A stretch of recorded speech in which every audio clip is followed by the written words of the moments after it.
Help me. Help me, Jesus.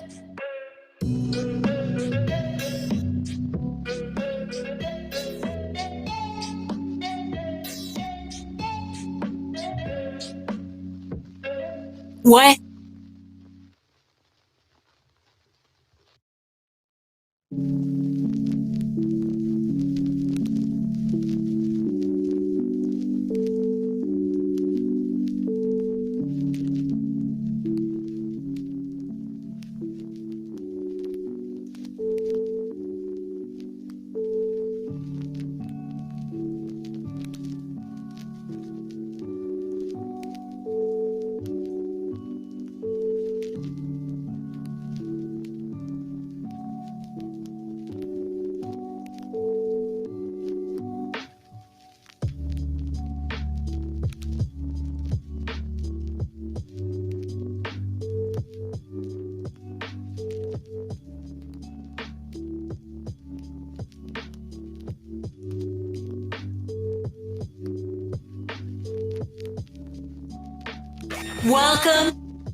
Welcome to the Tea Party with Marty Abernathy, a show by an ultra-feminine, meek, shy, totally unopinionated trans woman that seeks to listen to both sides and does not make fun of TERFs. You've listened to the show, right? You still want me to say this? Okay. Here's your host, Marty Abernathy.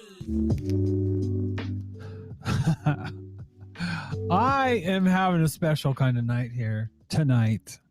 I don't even know what camera I'm looking at. I got my hair cut and I love it. I love it. I always love it the first day that I get a cut. But I've had such a problem with getting this show going tonight. I went into Restream and it told me that I had an error. But I couldn't recover from. Then I tried coming back in. And then it said I was already streaming. So it's going to be one of those nights. But I am back. I don't know if you all missed me.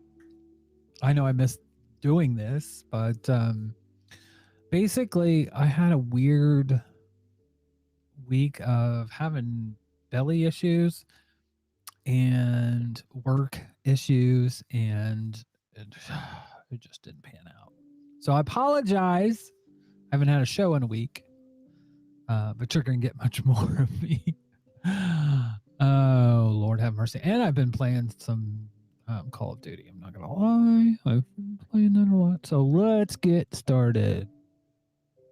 By the way, if you want to help the show out, go to teapartypodcast.com. Check out the links there to all my socials. And yeah. So let's get this show on the road, shall we? I'm gonna flip this. Oh, I don't want to show that just yet. I'll flip this over to my VLC transition. Itch my nose in the interim.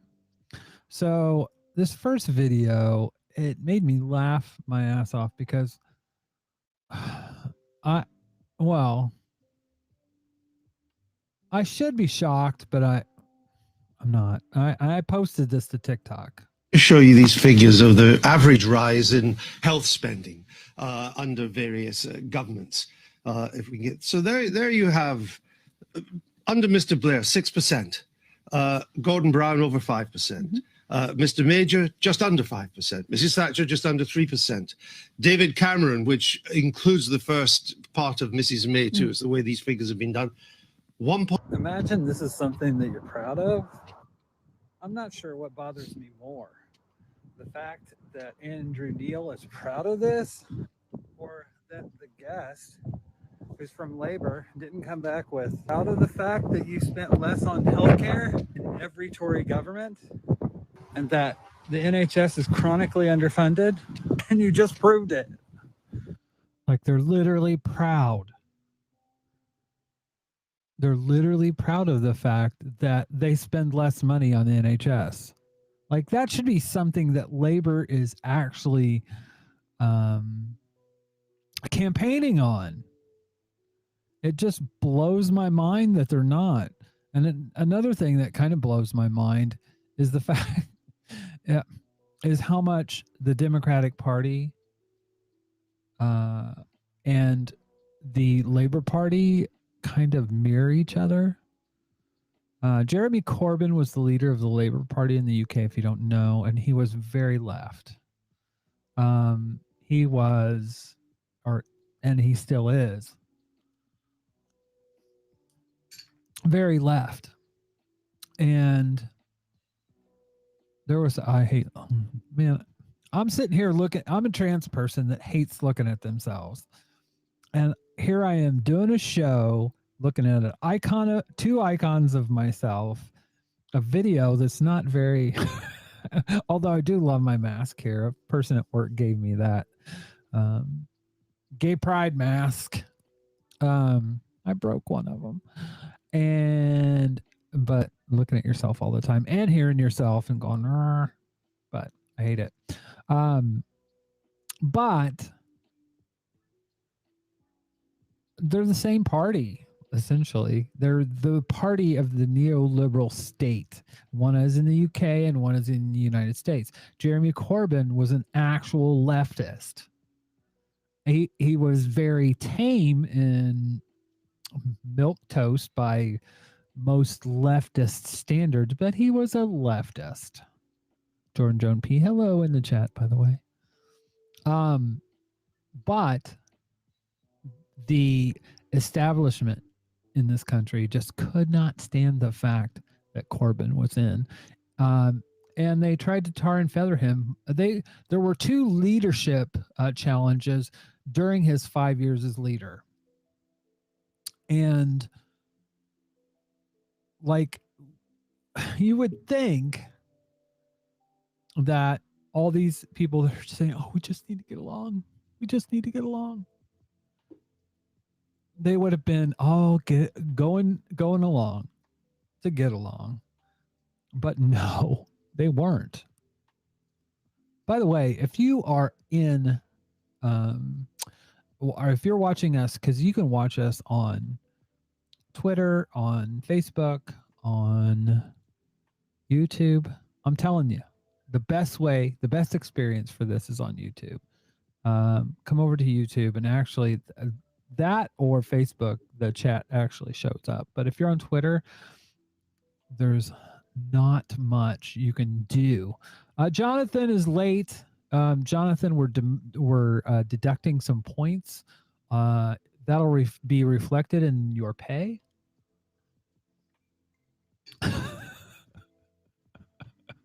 Double nothing is nothing. So yeah, labor is actually just shit. And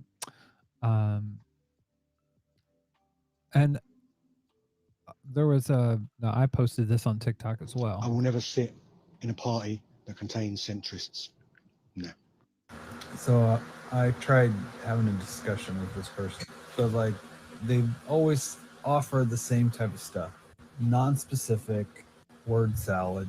But when you dive deep and ask them what specifically they're talking about, and this is somebody that actually said in this guy's stream, well, we need to have a mixture of centrist policies and leftist policies. And then when I asked them what they were talking about and said it was word salad, they came back with nothing. This reminds me of the Democrats in the United States. I have no answers. The reality is, if you want centrist policies, you can vote Lib Dem, and now you can vote Labor Party. I mean, Ed Miliband was that candidate and they lost. Centrist policies. 2015 general election, Ed Miliband lost. Oh dear.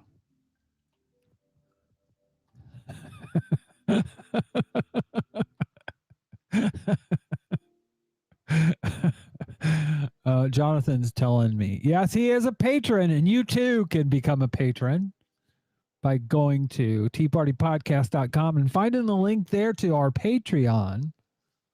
You too can help the show and be chastised just like Jonathan. Because I love my patrons so much that they're tea bags.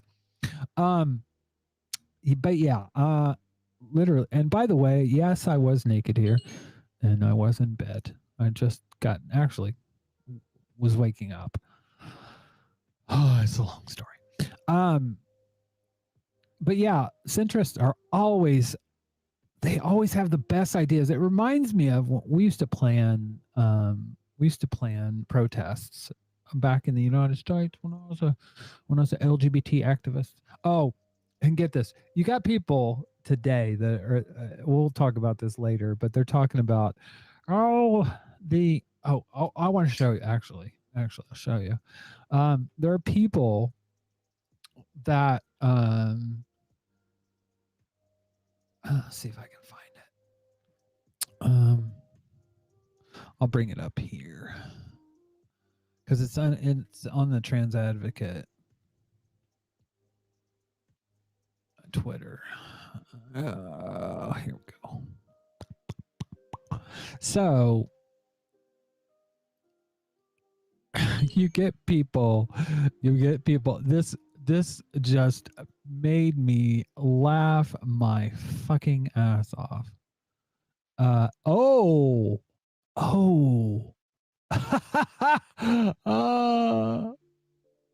They blocked me.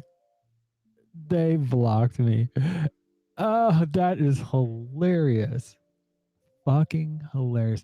Let's see if I don't know how to do incognito mode. How do you I wish I knew how to do incognito mode in so anyways, so this person posted and said that I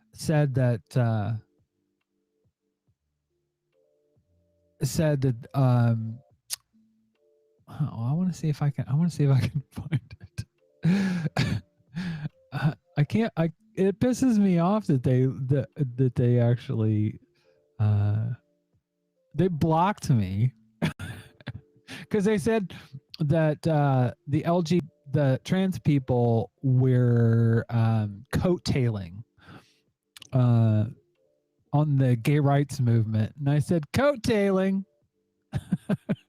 I said how exactly, and then I said details. I said coattailing, and then a picture of Sylvia Rivera, who's fucking one of the founders. Yes, you are teabaggers.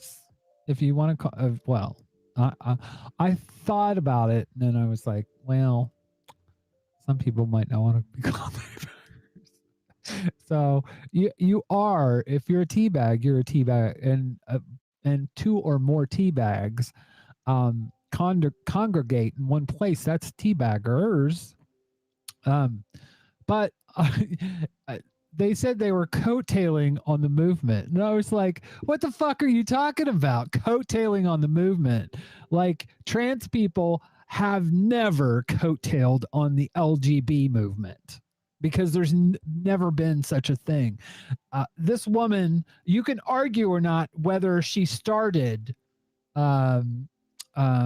Stonewall, but she was there along with Marsha P. Johnson, and they were took part in the riots, and they were community leaders. You can't argue about that. That is fact. You can't argue that the Compton cafeteria riots that happened in California were trans-led. And you can't argue with this, motherfuckers. That's me at the White House because of the fucking work I did in the LGBT community for marriage equality and trans rights. The majority of my organizing was for marriage equality in America. Trans people have always been a part of the movement. Now, sometimes the LGB didn't like that. I mean, literally, like there was a big part of the community back in the 1970s that didn't want Sylvia to be there. They didn't want her to be part of the movement, but she was anyways. And the people that did things in the movement knew that she was. Doesn't transphobe mean scared? Oh, goddamn. Seriously? Let's, fuck. I can't believe I have to do this on my own goddamn show, but here we go. Define transphobia. Dislike or prejudice against transsexual or transgender people. Dislike. It doesn't have to be anything to do with being afraid.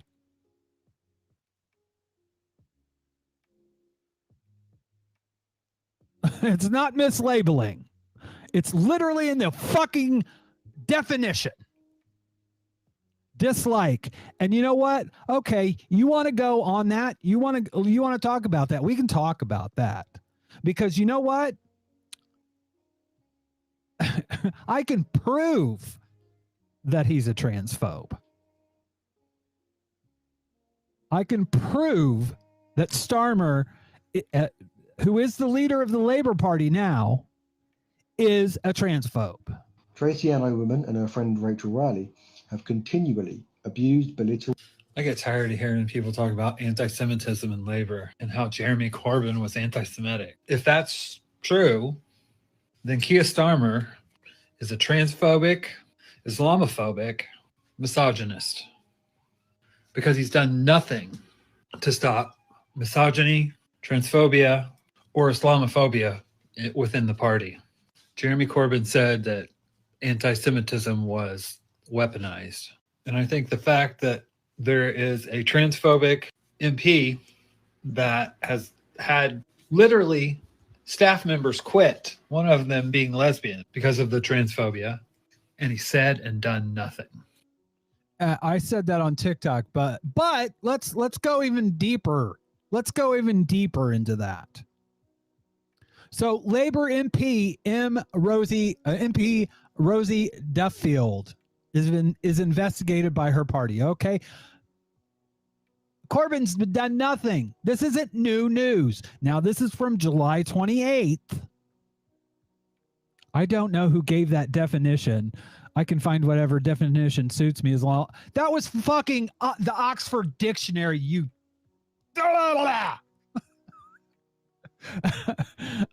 This is literally a dictionary. You're arguing with the dictionary. First, you said it wasn't transphobic. God, centrists are so fucking tiresome. Like, yes, it does. Like, it literally is right fucking here. Dislike. Can you not see that? Dislike. Is your, like, centrist mind so clued out of what words actually mean? It literally says right there, dislike.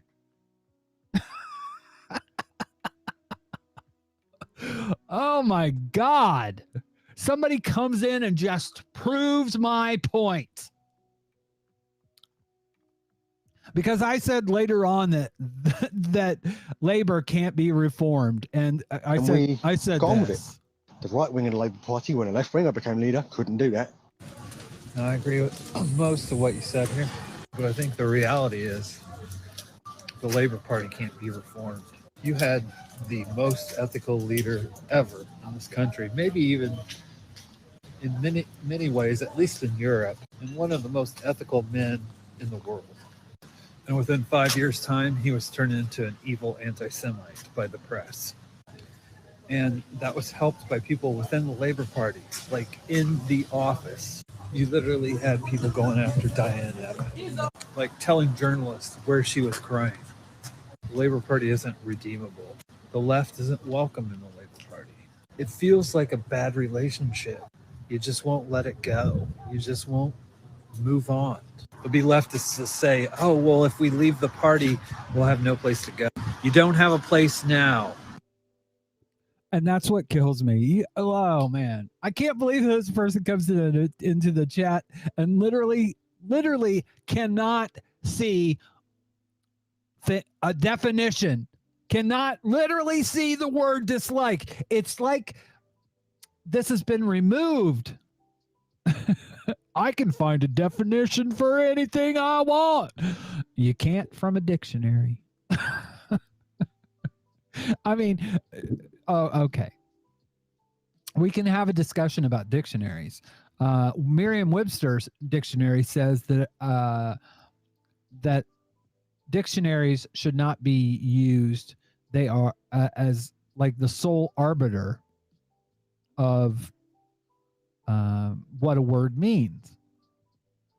But when you get these people that are these pedantic arguments, my point in this, when I say that Keir Starmer is a transphobe, I am literally using his own metric for anti-Semitism.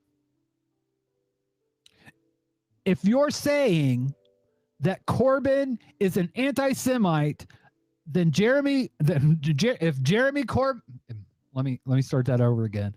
If you're saying that Keir Starmer, if you're saying Jeremy Corbyn is an anti-Semite, then Keir Starmer is a transphobe. Jeremy Corbyn said that anti-Semitism was being weaponized in the Labor Party. Excuse me. And if you believe that's true, then you're getting thrown out of the party. That's what happened to Jeremy Corbyn. But if he is an anti-Semite, then this shit right here is transphobic. Rosie Duffield, an MP, a Labor MP, literally liked a tweet that said that trans people were mostly heterosexuals cosplaying. And that's not the only thing. You know, I mean, literally, this is an MP right here that literally had a lesbian quit because she said that the MP was transphobic. If that was Jeremy Corbyn, that was his office, they would have a field day. But where are the calls for her to be kicked out? And literally, this is the only thing. This is the only thing in the Labor Party that's going to get you kicked out.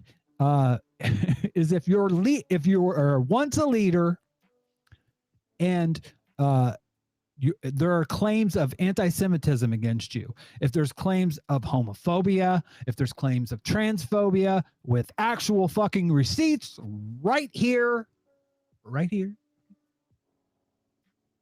It doesn't matter. They don't care. That's why I say you don't have a place. If you're LGBT, you should not be in the Labor Party. You should be in Harmony UK. But here's the thing. You'll get into, people will make this argument and they could try to pull this bullshit on Brits. Oh, well, if you don't vote for Labor, you're throwing your vote away. No, you're not. No, you're not. In 2015, before 2015, there was a government comprised of two parties, I believe. I believe it was called coalition government. Is that right? Coalition? Yeah. So if you join another party and all those leftist parties have enough votes, have enough MPs, then you can have a coalition government. So no. It doesn't mean if you have labor or nothing. You can join, unlike America. Because if you're going to vote in America, you have two parties that you can vote for. Because the political culture in America, basically, Democrats and Republicans have made it impossible for, the bar is so high for third-party candidates, they've made it practically impossible. That's not the case in the UK. So to sit there and say you have to vote Labor, it's just bullshit. And plus, the stuff that they're doing now is just fucking unbelievable. Check this out. Jesus Christ, who's quoting Ayn Rand? That's wild. Who quotes Ayn Rand in this day and age? Oh, what the fuck? This is literally Keir Starmer's person that is a... That's a Labour MP. Yeah. A Labour MP quoting Ayn Rand. Not just a Labour MP, the Labour MP who's the shadow DWP minister. Department for Work and Pensions. Literally, the person that's taking care of benefits is quoting Ayn Rand. Or Ayn Rand. Or however you say it. You can't make this shit up, and they literally are getting rid of Starmer people. and the right wing have nothing to offer. They defend capitalism, a crisis-ridden, rotten system that is killing us, that is destroying our planet. All they have is reheated Blairism that is destroying our party. They are driving Labour into the ground. They lost in Hartlepool. They scraped a narrow victory in Batley and Spen. And now the so-called electable Keir Starmer is still 20 points behind the Tories. But they don't care. They don't care at all, because their only concern is for the left to be destroyed. For them, it is rule or ruin. But we won't be intimidated by this aggression and this repression. These attacks just make us even more determined to transform the Labour Party and to transform society along socialist lines. See, and here's where I disagree. There is no reforming the Labour Party. You cannot reform it. If there's anything that should be learned, I have the hiccups now, pardon me. If there's anything to be learned from the Labour Party right now and Jeremy Corbyn and his era, is that the Labour Party is irredeemable.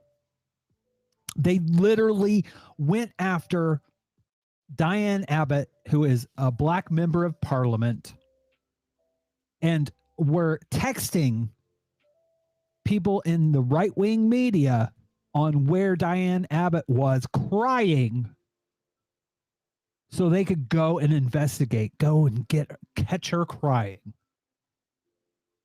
There were people that were trying within the party to sandbag Jeremy Corbyn. They literally were cheering for him to lose. This isn't a party that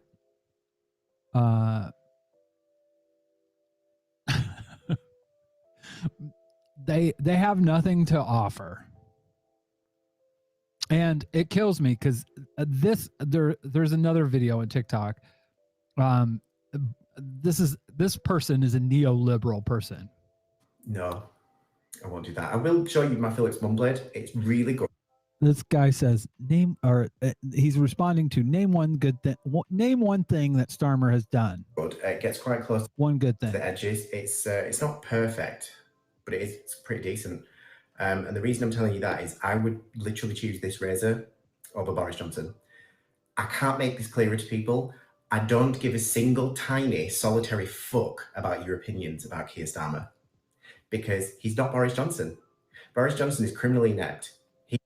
Like literally, this is what if there's one thing that leftists and anybody that's voting should fucking even you don't even have to be leftist, you can be a liberal. This shit will get you Joe Biden. And Joe Biden hasn't done a damn thing.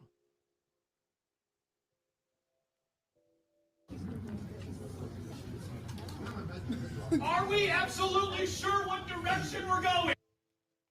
Like literally. Joe Biden isn't forgiving student loan debt. He's not ending our reliance on fossil fuels. He's not defunding the police. He's not supporting the Green New Deal. He's not getting those kids out of cages. How about Hemos visto la agresión creciente de los Estados Unidos. How about the shit in Cuba? Is he doing anything any different? This is Gloria La Riva. We've seen the growing aggression of the United States towards Cuba, Nicaragua, and Venezuela. It is necessary that people in the U.S. open their eyes because they've been fooled for many years. Hacia 3 países en particular: Cuba, Nicaragua y Venezuela. Y como dijo Trump 2 veces, as Trump said twice, the United States won't accept socialism in those 3 countries. La nación de Estados Unidos dijo que no van a aceptar los Estados Unidos el socialismo en esos 3 países. Yo he estado en cada de I've been in each of those countries this summer. Este verano. Yo estuve en I was in Venezuela on the bridges in 2019. En los puentes de 2019, cuando los when the United States attempted to invade Venezuela with the supposed humanitarian aid. Estados Unidos intentó invadir a Venezuela con esa supuesta ayuda humanitaria. La violencia The violence of the terrorists who tried to enter. de los terroristas que trataron de entrar. Y vimos como We saw, as we said today, the testimonies of the comrades who protected the mayor. Como dijimos hoy, los testigos de esos compañeros que protegieron al alcalde por no decir by not telling where he was. dónde vivía. Lo estaban These opportunists were torturing to the point where their victims were almost killed. Esos opositores a punto de casi morir. Eso pasó en esos 3 países pasados. Pero eso es lo que vimos nosotros el otro día, los testimonios. This is literally, I mean, this is the shit that's going on. And Biden is no different than Trump when it comes to foreign policy. None. Just a friendly reminder, nearly all of the executive actions put in place by Trump regarding Syria, Iran, Venezuela, Cuba, they're all still in place. Biden hasn't changed any of them. Not a goddamn thing. Any of them. Meanwhile, Republicans are out here accusing Biden of implementing communistic foreign policies when they're Trump-era policies that he's just moving along with. Which brings me to my next point. Never forget that we already have a one-party state. Fascism is already here. Time to take over your local government. That's God's honest truth. How are they any different? How are they any different? Like, the only way that I can think that they're different is they're not throwing people in the back of vans. I mean, that's literally the only good thing I can say about Biden is he's not throwing protesters into the back of vans and fucking driving them off. But I mean, you get people like Evo Morales, and they say it right out front. Compañero decía, China, Rusia también es un imperio. Yo diría, es un país desarrollado. He said, I would say that there are developed countries that are a power. Potencia. ¿Qué hace imperio? What does an empire do? Comparto con I agree with the comrade. An empire invades. An empire installs military bases. compañero. Imperio invade. Invade. You can sit there and you can talk about China being in Africa and investing in roads and buildings and things like that. But you know what? Are they putting fucking bases in Africa? El imperio instala bases militares. Y el imperio chantajea. An empire blackmails the development of a country. And that's what's happening around the fucking world. You see it, you see it in Bolivia when it came to lithium. You see it in Venezuela when it comes to oil. And you see it in Cuba. Su desarrollo de un país como Estados Unidos, porque si Estados Unidos imperio usa al Fondo Monetario Internacional y dice si the United States uses the IMF and they say if you want a loan or any help, then you have to privatize your natural resources. quiere crédito, alguna ayuda, primero tienes que privatizar tus recursos naturales. ¿Para qué? Para saquear. Why? So they can loot. Yo no he visto una base militar de China. I haven't seen any military bases of China nor Russia anywhere in Latin America. There aren't any. Ni de Rusia en toda América Latina. No hay. Así, Rusia en algunos países está enfrentando. Yes, in some countries, Russia is confronting the military bases of the United States to get them out. Here's the thing. I mean, you literally, I can sit here and I can go on YouTube. Or not YouTube. I can go on Google. Let's do that right now. And then we'll type in Russia, and then we'll type in USA, and then we'll type in Black Sea. And let's see what we find.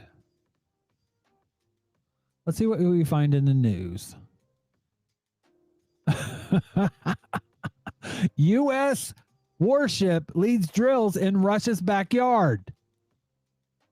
Let's have a look. Google Maps.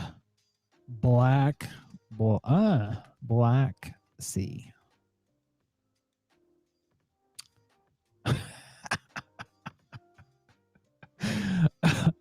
Yeah. The U.S., okay, if I need to explain this, is here. The Black Sea is here. Russia is here. Oh, dear. Moscow, the capital of Russia, right here. Black Sea, right here. United States, over here. What the fuck are they doing in the Black Sea other than being an empire? And Joe Biden being the president hasn't changed that one fucking bit. And as always, our friend Retro Waves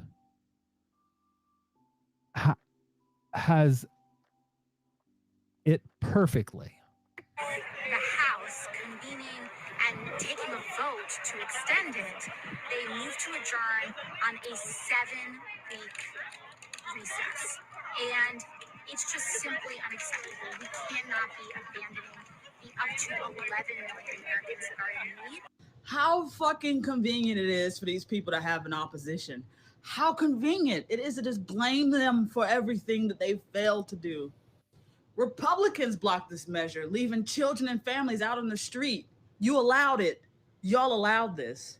You know what? You can call me an extremist all you want for realizing that radical solutions are needed to solve radical problems like this. People are being evicted out of their homes, and all our politicians can do is stand outside of the house and what? Protest. Hope and wish that things can change when they have the power to do so.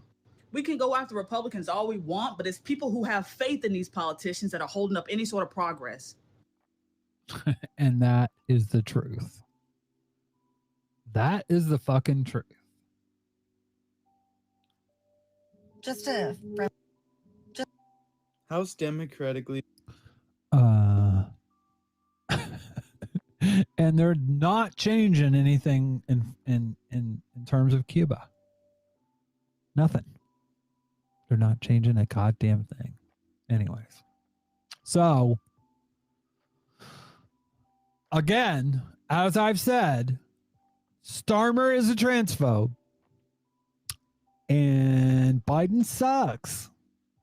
That's just facts. Hashtag facts. We can, there's no definition that you can argue. They're both true. Anyways, so I saw the funniest fucking video, by the way. This is about abortion, and this is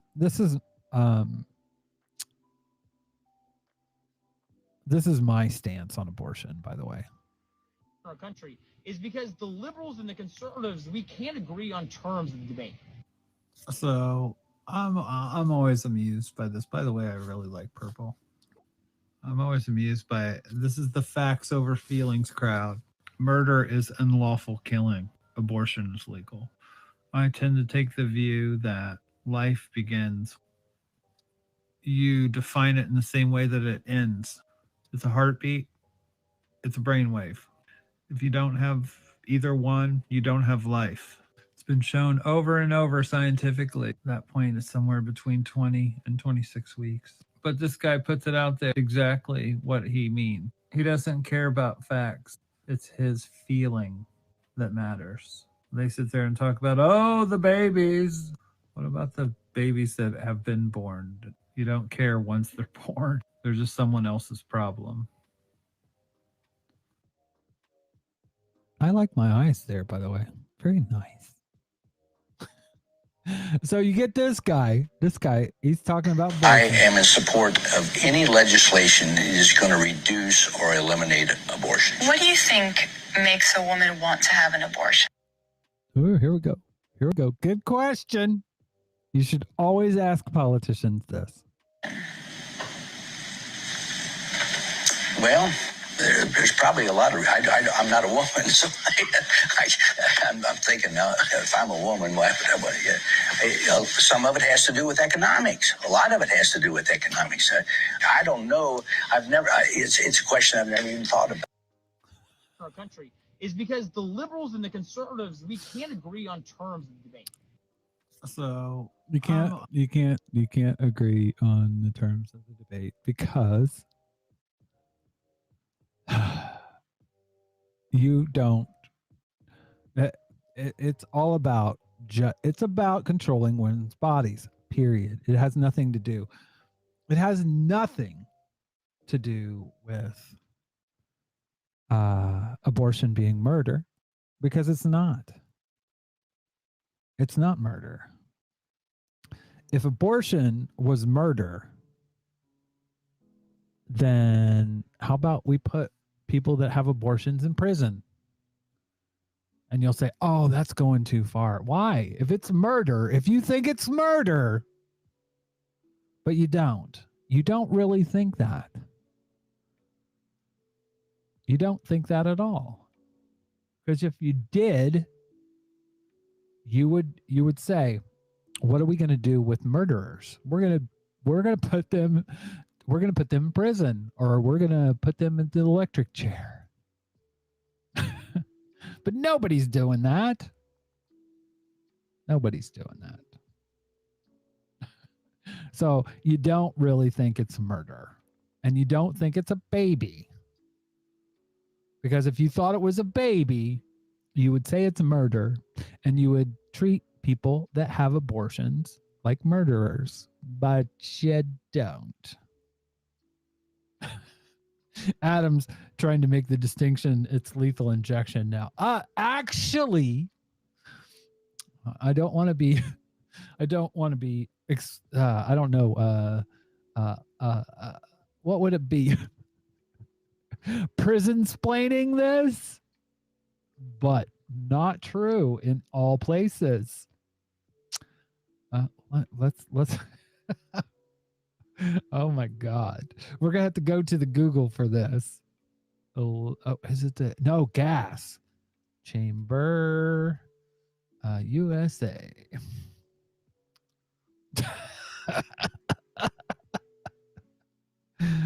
Arizona refurbishes its gas chamber to prepare for executions. Oh my God. And let's see. Let's see. Electric chair. Ba-da-bum. Let's go to the news. Here we go. U.S. state makes death row inmate choose electric chair or firing squad. South Carolina.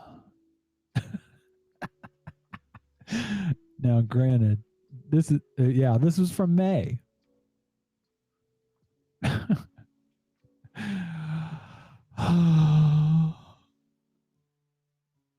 Yeah.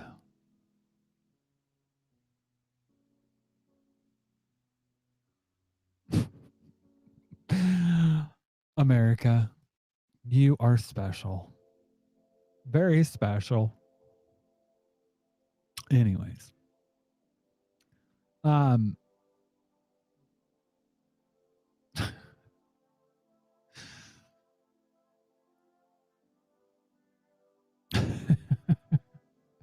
Adam Rainstuffer in the chat says, when I was 11, me and my foster brother made an electric chair connected to a dimmer switch, and we all had competitions to see who could take the most juice. I won the competition. In case you ever wonder how I got my hair like this.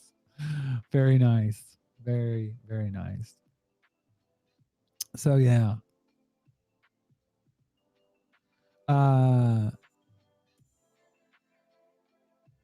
Oh my God. I actually, oh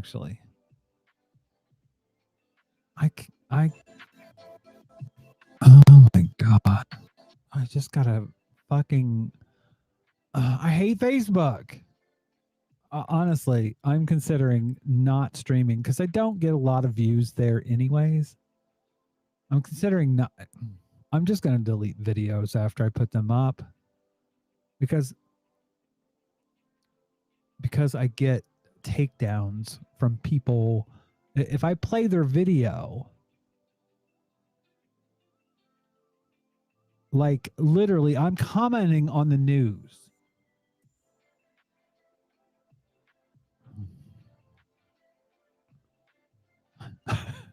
So to be honest with you, I'm just going to delete the videos from Facebook because Facebook just makes it impossible to do a show like this and keep the videos up.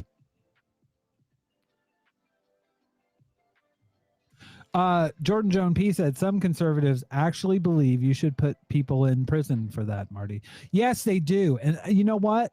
I want us to make that delineation. I want people to say that that's the case because that's not most people. Most people, when you put this out there and you say, put people that have abortions, put them in prison, treat them like a murderer. When you say that, most people will say no. Most people will say, but I don't like that it happens, but it's not the same. Because it's not. It's not the same thing. You can have an argument over it, but it is not the same thing. when we think about this, and I just try to think of it from a logical standpoint, it's literally just the opposite of life. We define life every single day in a hospital. When you don't have a brain wave and you don't have a heartbeat, you're not alive. They remove things from you and you are dead. Legally, you may be alive, but you're brain dead. If you don't have a heartbeat, you are dead. So it's not, you are not taking a life when something doesn't happen, somewhere between 20 and 26 weeks. And that's always been almost all the way back to Roe.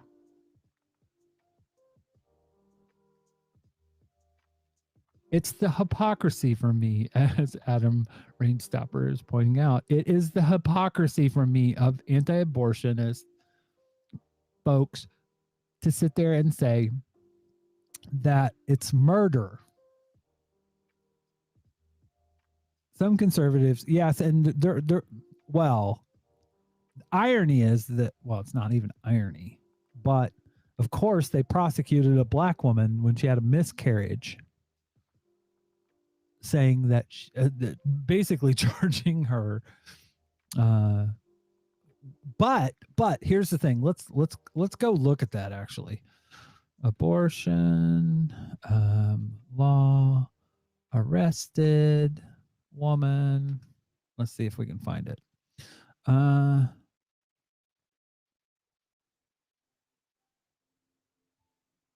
These women had miscarriages. Now they're in jail. That's in El Salvador. I'm trying to find the state that it's in.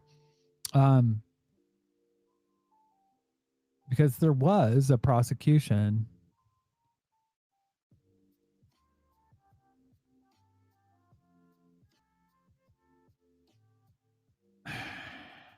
Fuck off. There was a state that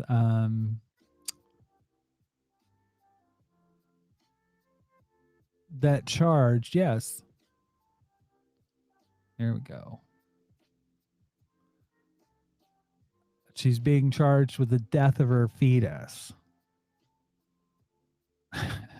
And she was involved with a fight with a woman.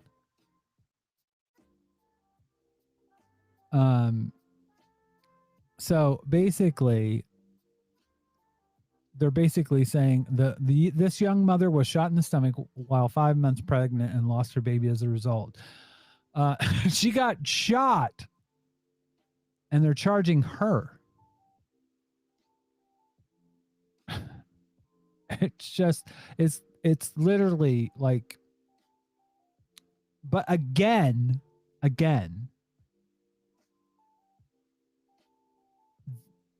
what are they charging her with? What are they charging her with?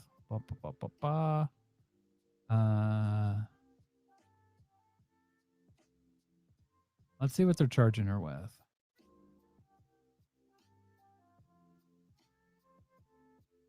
She intentionally caused the death of her fetus.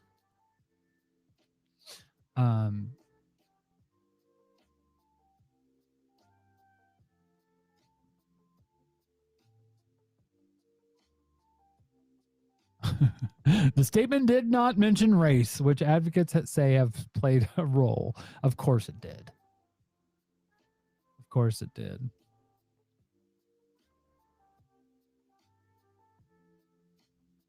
Anyways, it doesn't say exactly what they're charging her with. But again, she's not on death row, is she? I mean, literally. So what will get you on death row? In states that still have the death penalty. What will get you on death row? When you plan first degree murder, when you plan something, when you're planning an abortion, it's premeditated. Again, you can't say abortion is murder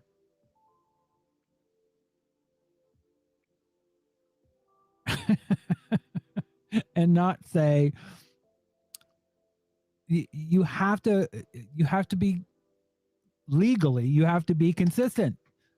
If you're saying that they committed a crime that because they killed a baby and it's a lie, again, these people don't want to talk about facts. They want to talk about, it's all about their feelings. It's a baby. No, it's not. Not in any sense of the word is it a baby. Is it a human being? It doesn't have life.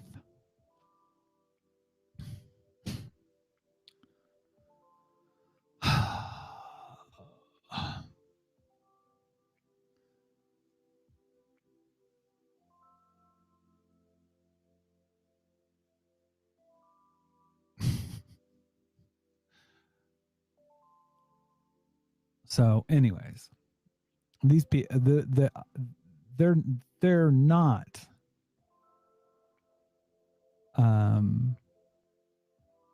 They don't care. It's. They literally just want to control women's bodies. That's it. That's all.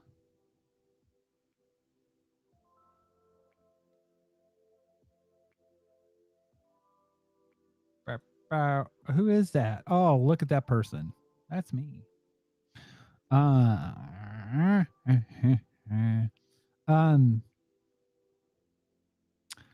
So I think this is a good idea, by the way. If you debate transphobic feminists, you're really just platforming fascists. Don't stitch them. Don't video respond to their comments. If you consider yourself any kind of anti-fascist, don't even center them in your discussions unless it's to point out how they feed fascism. Because whether they realize it or not, and a lot more of them realize it than you think, they are just fascists.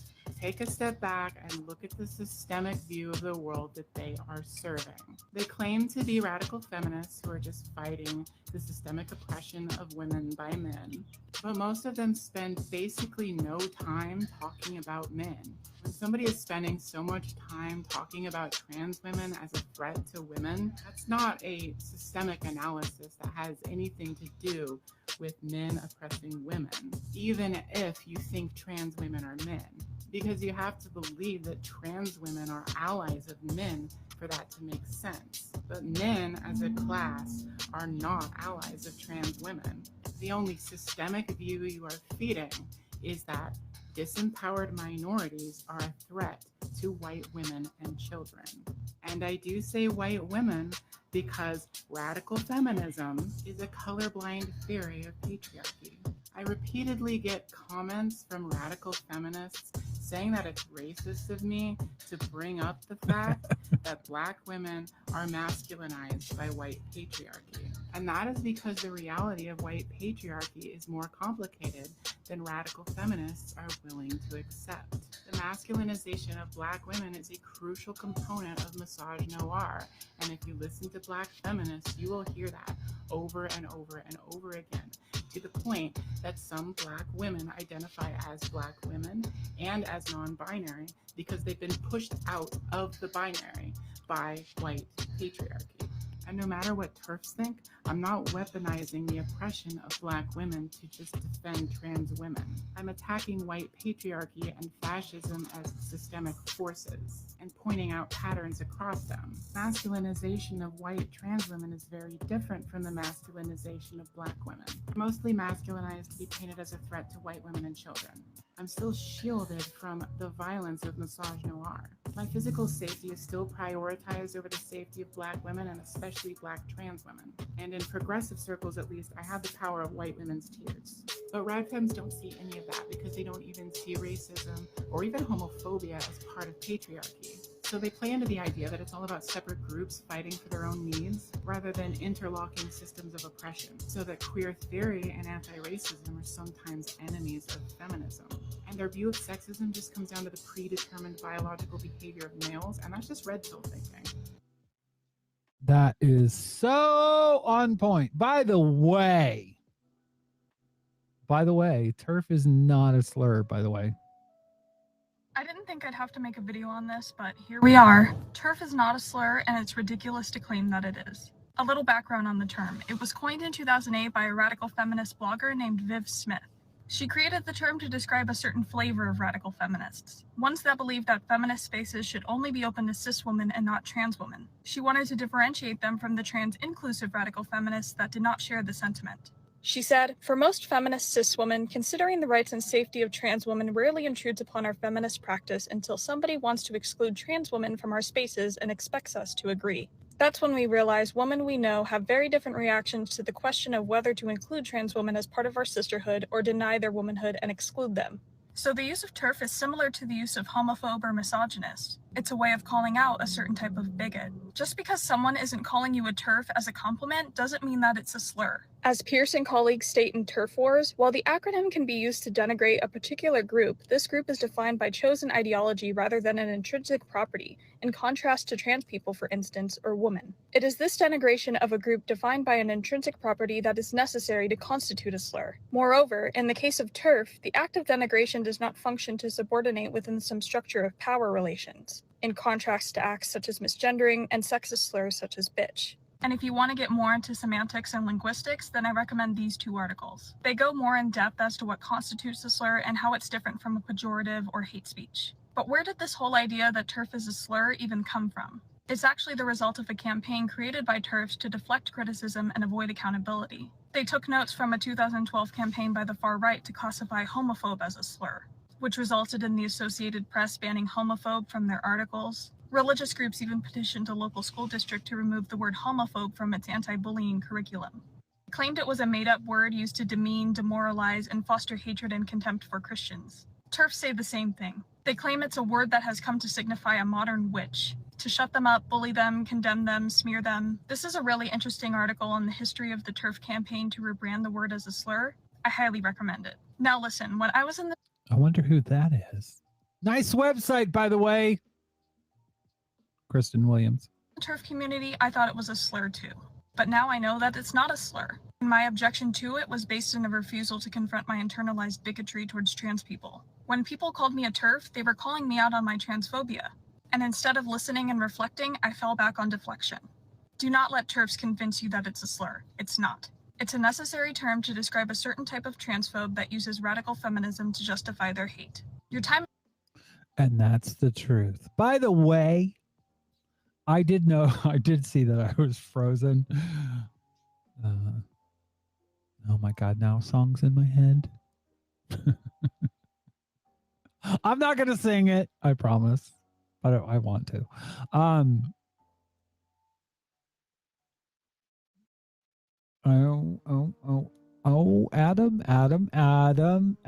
Rainstopper says not only is it not a slur, it is unnecessarily charitable, implying that there's anything radical about reinforcing a rigid binary bioessentialist view of gender. Amen. And this says exactly what you're saying, Adam. If I could go back in time, I would probably change the word TERF to something else. Because the acronym Trans Exclusionary Radical Feminist is a misnomer.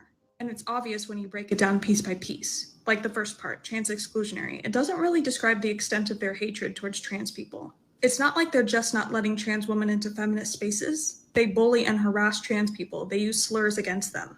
They're actively opposed to the well-being of trans people when they say they shouldn't use certain facilities like restrooms or crisis centers.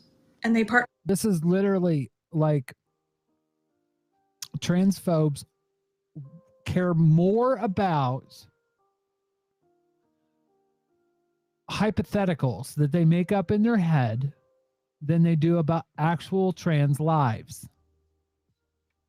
They'll say, oh, but someone might use trans laws to get into a bathroom and they might see my daughter and cis men may just use trickery and, they'll make all these hypothetical situations that never have happened.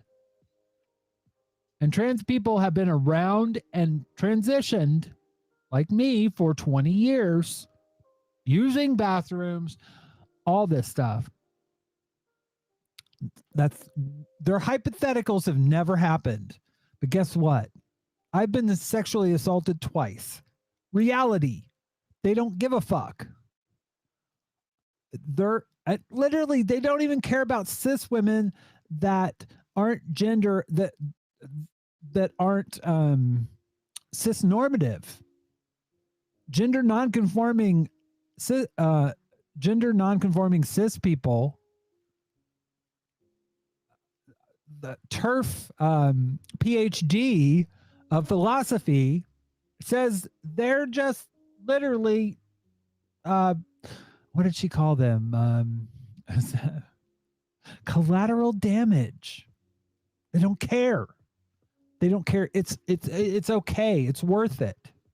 The collateral damage is worth it. They don't care. With conservatives to try to pass anti-trans legislation. That's not just exclusionary, that's reactionary. They're a hate group.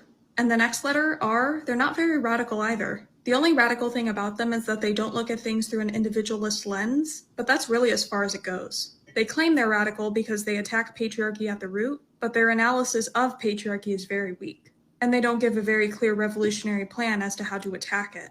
Plus, they're not communist or Adam Rainstoffer in the chat said, so they're basically Henry Kissinger. You could say that. I won't, but you can.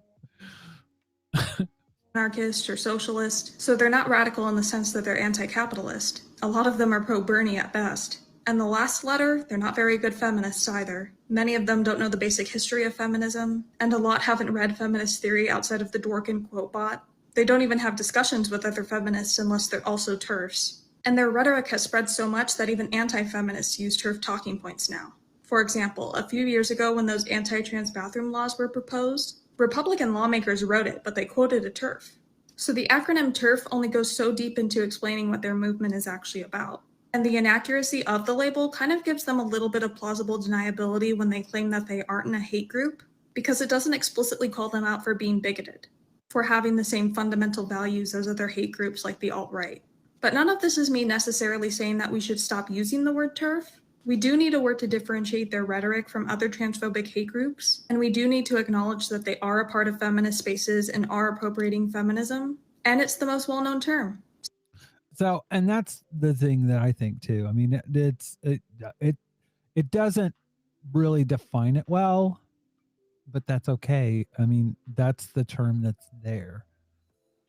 I wanted, now I will say Neil deGrasse Tyson has been, it's been alleged that he was, he's an alleged rapist. I want everybody, I'm not supporting Neil deGrasse Tyson here, but he was recently on Ben Shapiro's show, and I want to play clips from that. This comes from the Young Turks. Ben Shapiro had a conversation with Neil deGrasse Tyson about science, because conservatives care so deeply about science. This time, the topic was specifically about transgender rights. He refers to it as transgenderism. And I'm guessing he was hoping that Neil deGrasse Tyson would go along with whatever narrative he was trying to push. And we know that Shapiro has not been so kind to the transgender community, so you can imagine what kind of narrative he's trying to push. But what I appreciated was how Neil deGrasse Tyson responded to Shapiro's statement in this video. Take a look.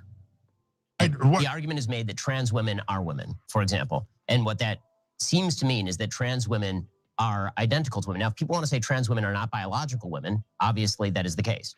But people don't seem to want to say that, although that is obviously scientifically true. Trans women are not biological women. Biological women are biological women. But where are you going with this? What are you trying to accomplish by asking yourself, Is it science or is it not science? It's people in society. But this is a perfect example of an area where suddenly it doesn't matter to say things that are just true. Like, why is it bad or wrong to point out? I have another way to approach this. I care what is objectively true in the world as a scientist. But let me not say even as a scientist. I just simply care what is objectively true. And science happens to be a pretty potent path to invoke, to find out what is true.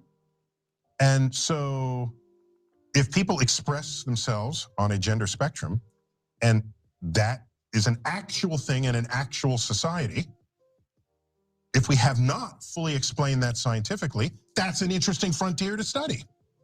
If you want to say it's only sociological, then it's the purview of the social sciences. I don't care who studies it. It's an interesting fact about society that's worth learning about. To fight someone and say, it's not biological, it's just your this, it's real and it's there. We've got some more clips from this interview, but it's real and it's there. I love that. And that's, you can sit there and talk about, oh, wow, trans women aren't real women, blah, blah, blah, blah, blah.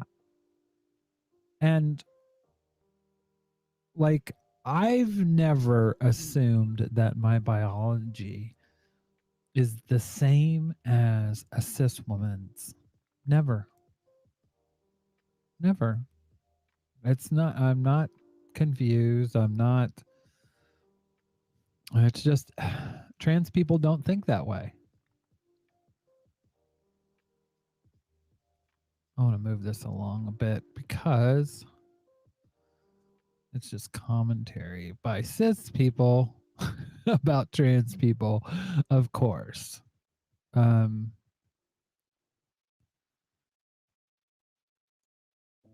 Here we go. Argument that is typically made by gender theorists is that gender is entirely separate from sex. Because it is. I didn't think I'd have to make a video. What's something you'll get a lot of hate for? If you Sorry about that. Let's Ben Shapiro had a conversation. Rooms. Data. Here we go. Here we go. Made by gender theorists is that gender is entirely separate from sex. You've seen the argument made that it makes no difference on average if men are stronger than women are, and that if we were to allow transgender women to compete with non-transgender women, then this would somehow not disadvantage biological women. And this seems to me absolutely ascientific. It seems to me it's about my feelings. This is literally the facts over feelings guy, right? Right?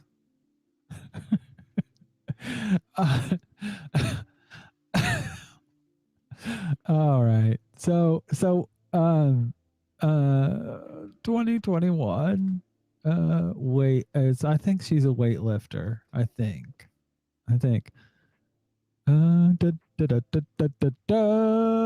So this is the one that everybody's going on about. Laurel Hubbard. You know, she's got a different body and she's got an advantage. She's got an advantage and unfair.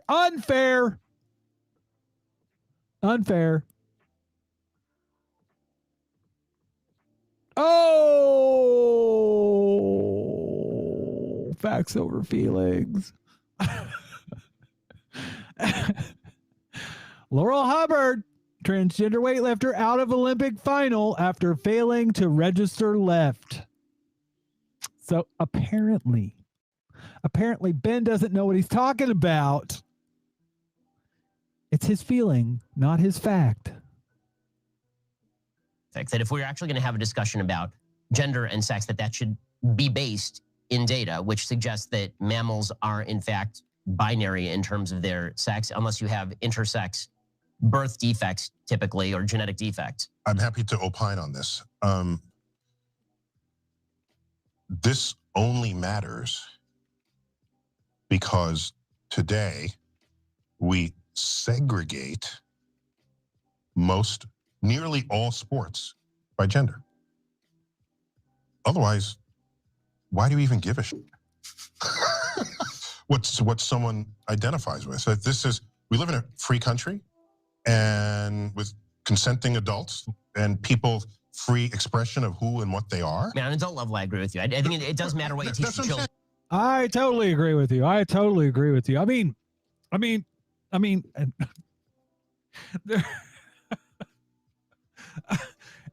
Ben, you're full of shit. You're full of shit. Here, my friend, over at, by the way, Barry Deutsch, is in the first my book about how trans people are indoctrinating our children and enticing lesbians to become transgenders. Please understand, I've got nothing against trans people. My legislation will ban transgenders from sports and public bathrooms and medical care for trans kids. It will also let doctors, nurses, and pharmacists refuse to treat transgenders. Of course, I've got nothing against trans people. Why say trans women when I can call them men wearing dresses instead? But I've got nothing against trans people. My new novel is about a killer who wears dresses and murders women. It's a sequel to my novel where a trans woman attempts to murder my hero. And my new essay is about how trans movement is a mortal danger to real women. But I've got nothing against trans people.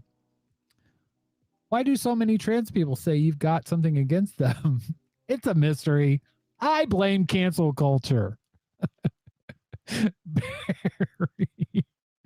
Barry is on point. So on point with this comic. It's literally been here. It's literally been here. I totally agree. And so there's the matrix of what you are biologically, how you express yourself, who you choose as a sexual partner. If we actually live in a free country as we tell ourselves, people's freedom to behave in any of those ways should not concern you at all. Nor are they requiring that you behave that way. Okay, this is for their own freedoms because we live in a free country. Look, I love that he uses the rhetoric that's typically championed by conservatives, regarding freedom, and we live in a free country, and no one's forcing you to do this.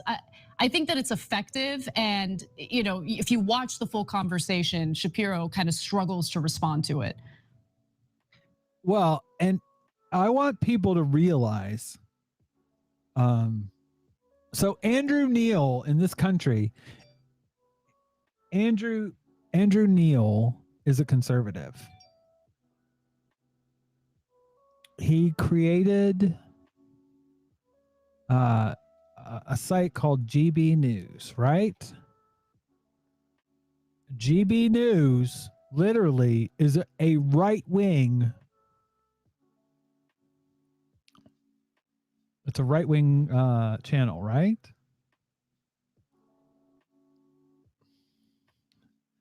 Andrew Neil. Let's look at his history. He's been the editor of the Sunday Times. The Sunday Times is a newspaper that literally posts TERF commentary. He has been the chairman of Press Holdings, whose titles include The Spectator. So this guy is a conservative. He's a conservative. He's written from the Daily Mail. He is a conservative. any way you slice it. His political positions, right?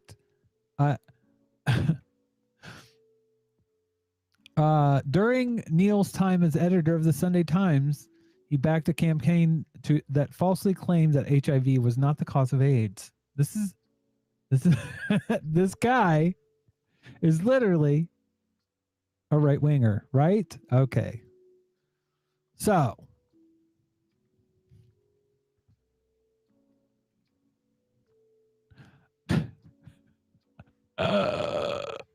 this is Ben Shapiro. Ben Shapiro, you're followed by millions of people online and on social media. You're one of the biggest names in American conservatism. What is it you think you're tapping into? Well, I think that there are a couple of things. One, there is actually a hunger for different ideas. The monolithic nature of the United States media is pretty evident in terms of its politics. People tend to agree on essentially the liberal point of view and increasingly a radical leftist point of view in the media. And obviously, I speak in response to that. At the same time, I try to provide an honest take on the issues of the day, and that means that I am not beholden to the Republican Party, for example. It means that I am going to speak out whenever I think that a principle is being violated, just no matter who is doing the violation. You worked for the right-wing Breitbart website, but you left over its support for Donald Trump. And I think you said you'd never vote for Mr. Trump. Why is that? Well, in 2015, 2016, the Breitbart made a hard turn in favor of one particular candidate, and that's their prerogative. Lots of publications have an editorial point of view, and Breitbart was one of those. The reason that I left Breitbart specifically was because of an incident in which a Breitbart reporter, a female reporter, was grabbed on the arm by Corey Lewandowski, then the campaign manager for President Trump, and was bruised on the arm. And then Corey Lewandowski proceeded to lie about it, and Breitbart proceeded to throw its own reporter under the bus, suggest that she was lying or making this up. And at that point, I determined that I could no longer work for a publication that wasn't even willing to stand up for its own reporters. Now the party of Trump? No, I mean, I think that the Republican Party is bulls or the way. The conservatives run out of ideas. I'm going to move this along because this is a 16. In fact, you know what? Hold on. Let's see if I can find a shorter clip.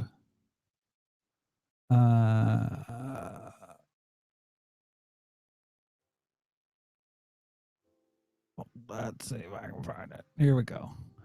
Why is it that a bill banning abortions after a woman has been pregnant for 6 weeks is not a return to the dark ages? What's your answer? My answer is something called science. Human life exists at conception. It ought to be protected. Now back. What fucking scientist says that? None. Zero. To my question to you, you purport to be an objective journalist. BBC purports to be an objective down-the-middle network. It obviously is not. It never has been. And you as a journalist are proceeding to call one side of the political aisle ignorant, barbaric, and sending us back to the dark ages. This is a conservative. Why don't you just say that you're on the left? This is Shapiro. So hard for you? Why can't you just be honest? Mr. Seriously, Shapiro, it's a serious question. Mr. Shapiro, if you only knew how ridiculous that statement is, you wouldn't have said it.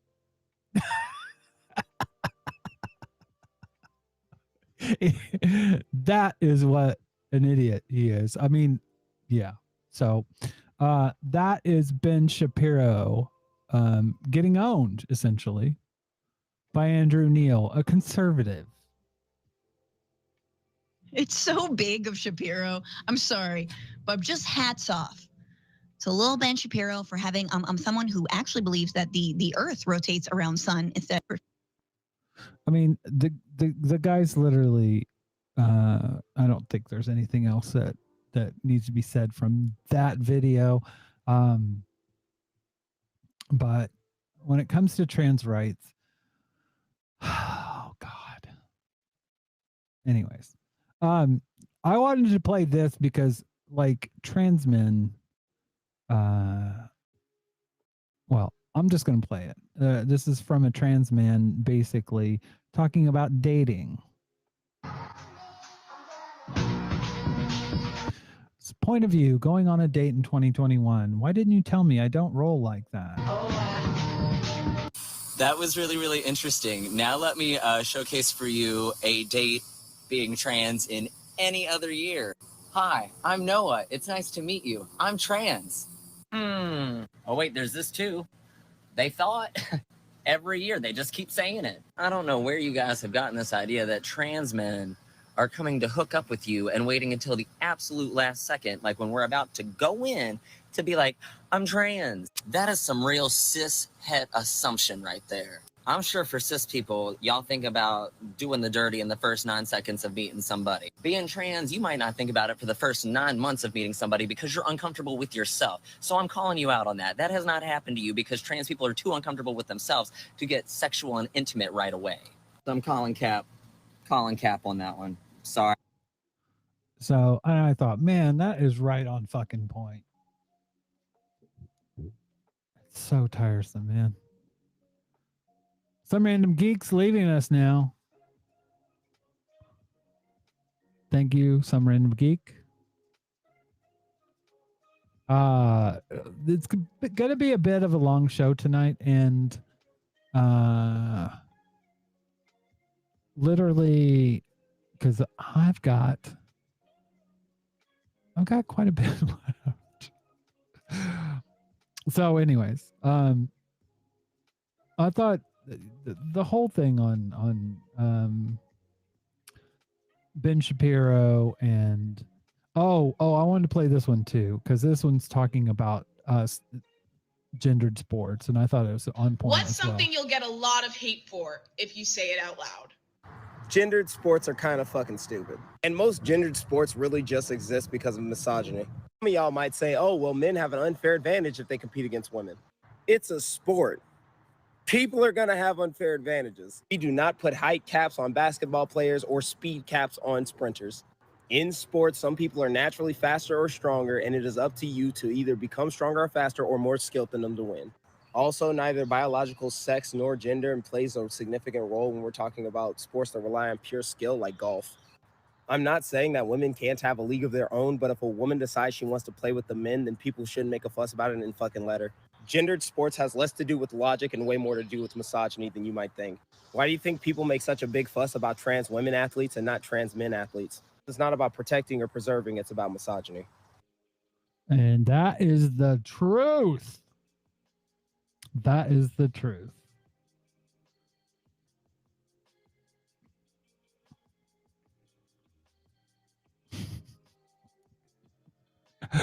Oh my God. So, talking about trans athletes, here we go. What you have in America now is Marxism and communism with uniquely American characteristics.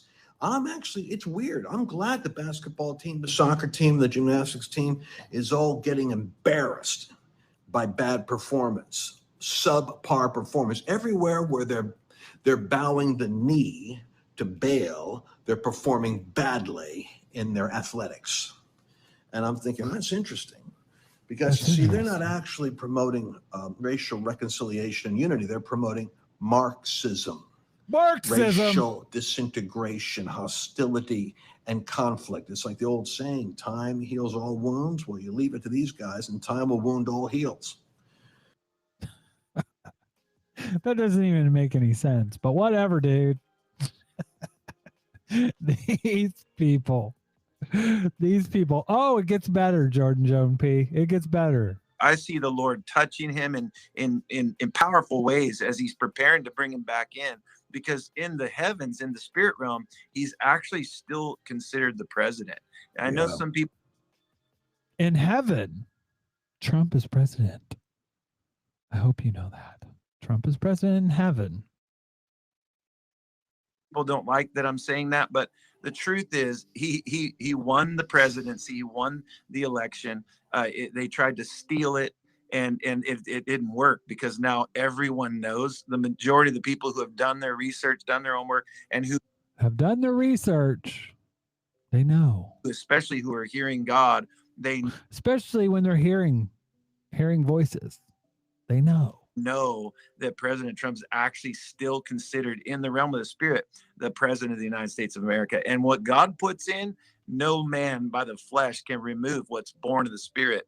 And so picking a fight with the reigning champion, Jesus doesn't lose. The Father God doesn't lose. Holy Spirit doesn't know how to lose. Why? Because the Lord is the beginning and the end. He starts with the end in mind. He knows exactly what he's doing. He knew the turbulence would come. He knew that we needed to restore integrity to the election process, and he wants his place of dominion. That's why the Dominion software has even been exposed as well. He wants his place of dominion, and then we got to drop the Dominion software. Honestly, I think Dominion software people ought to go after this guy the way they're going after the right-wing media for lying. So we know that what the Lord is doing is he's taking what the enemy meant for evil and he's using it for the good, so he can be glorified as the reigning champion. There's nobody like King Jesus. That's awesome. That's awesome. King Jesus. but if Trump doesn't come back, right wingers, they'll be okay with it. Hopefully, we can take back the country in 2022. If we don't get it back by 2022, I don't think it's going to happen, short of some kind of violent insurrection, which is still possible. People are eventually going to stop putting up with tyrannical authority, and when the only remedy, when the only avenue of resistance becomes armed rebellion, then some people are going to act in that way. And if they have any success at all, a lot of other people will follow them. Do what it takes. Let the Holy Spirit inspire you as to what you can do to bring the country back into the hands of genuine patriots in this next election cycle. Because I don't think, if we don't take it back in 22, it's not takeable back. It won't happen. Because if they can cheat us in 22, then it's sort of a lost cause from that point. Just sort of hunker down, build your bomb shelter, gather your survival supplies, get your children out of the public school, move to a place where the government doesn't know they exist, raise them without letting anybody know, without letting the government know who they are or where they are, and go underground with your church and your social network, social structure. Disconnect from the grid.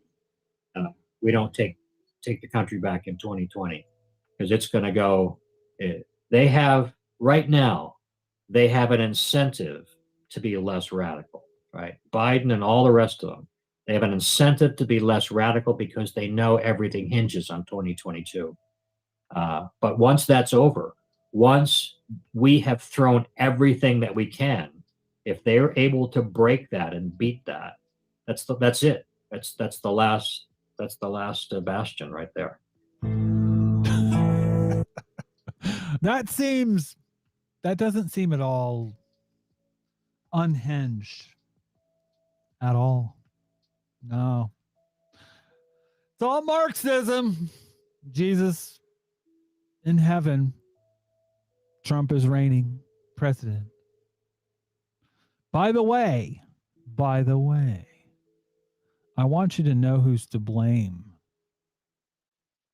for God's judgment in COVID-19. It's not the Chinese. It's not. The last letter in the LGBTQ is Q for questioning, which is the mission to confuse kids enough they question their sexuality so they can be groomed and be evangelized. That is so true, Bill. This is a war on children, and the Bible is very clear. If you're going to go after the children, God's going to have the last word on that. Oh, absolutely, Jen. And I really sense the COVID is part of the judgment. Okay, talk to me about that, please. When we had a national shutdown last summer, we had every major sports league that favored the LGBT agenda that even took on states for their bathroom bills. When you think about Hollywood was shut down, we thought fashion was shut down, retail was shut down, all these areas that were so pro-LGBT, the COVID shut them down. And I don't know if they'll ever recover. You are absolutely right. Don't touch the children. This crosses the line. It is. Don't touch the children. Jesus, don't touch. Bad touch.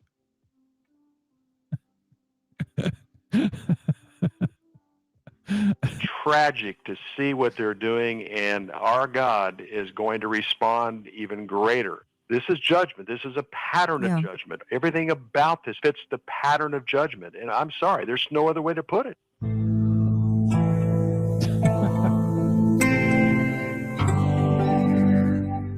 Oh, so it's God's judgment for being LGBT. But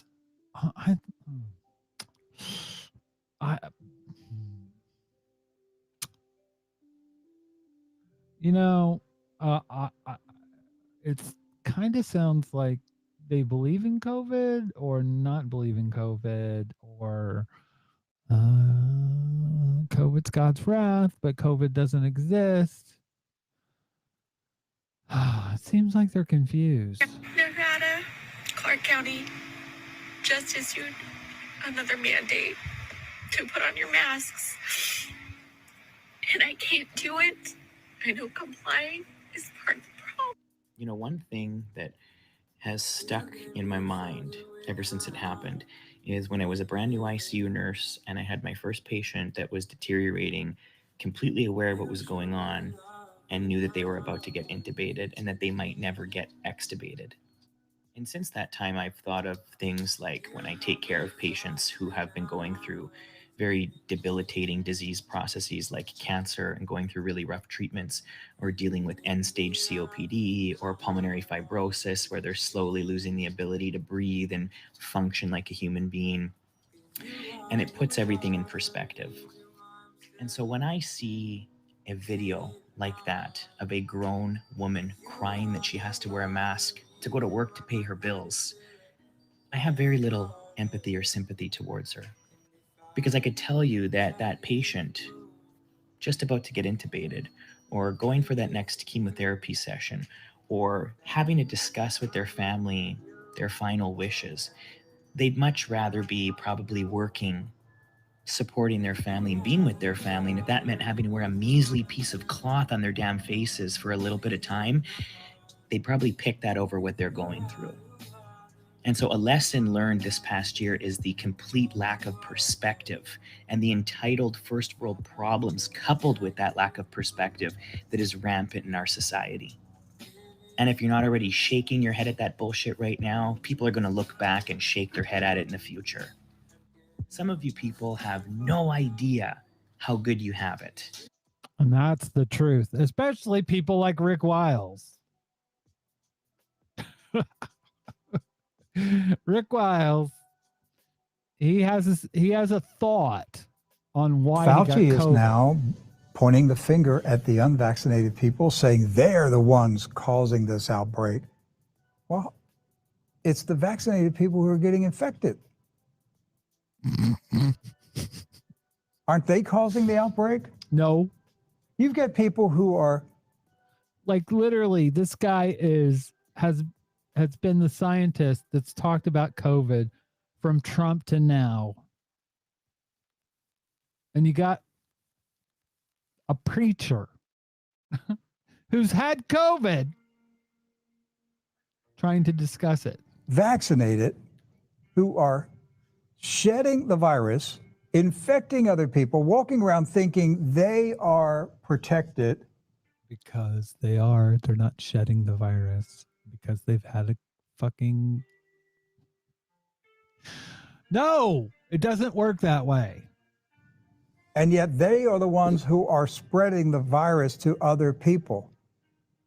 And yet Fauci is going to blame the unvaccinated for this current surge that's taking place. I don't think that there is a variant called Delta. I think it's a name that they gave the public to explain the explosion of infections caused by the vaccinated people. Yes, this is his professional opinion as a scientist, not a pastor. Well, sorry, it's the gaslight variant, if anything. The vaccines are doing they're not vaccines. I don't know what to call them. Drugs. The drugs they're not experimental drugs. I used to say that.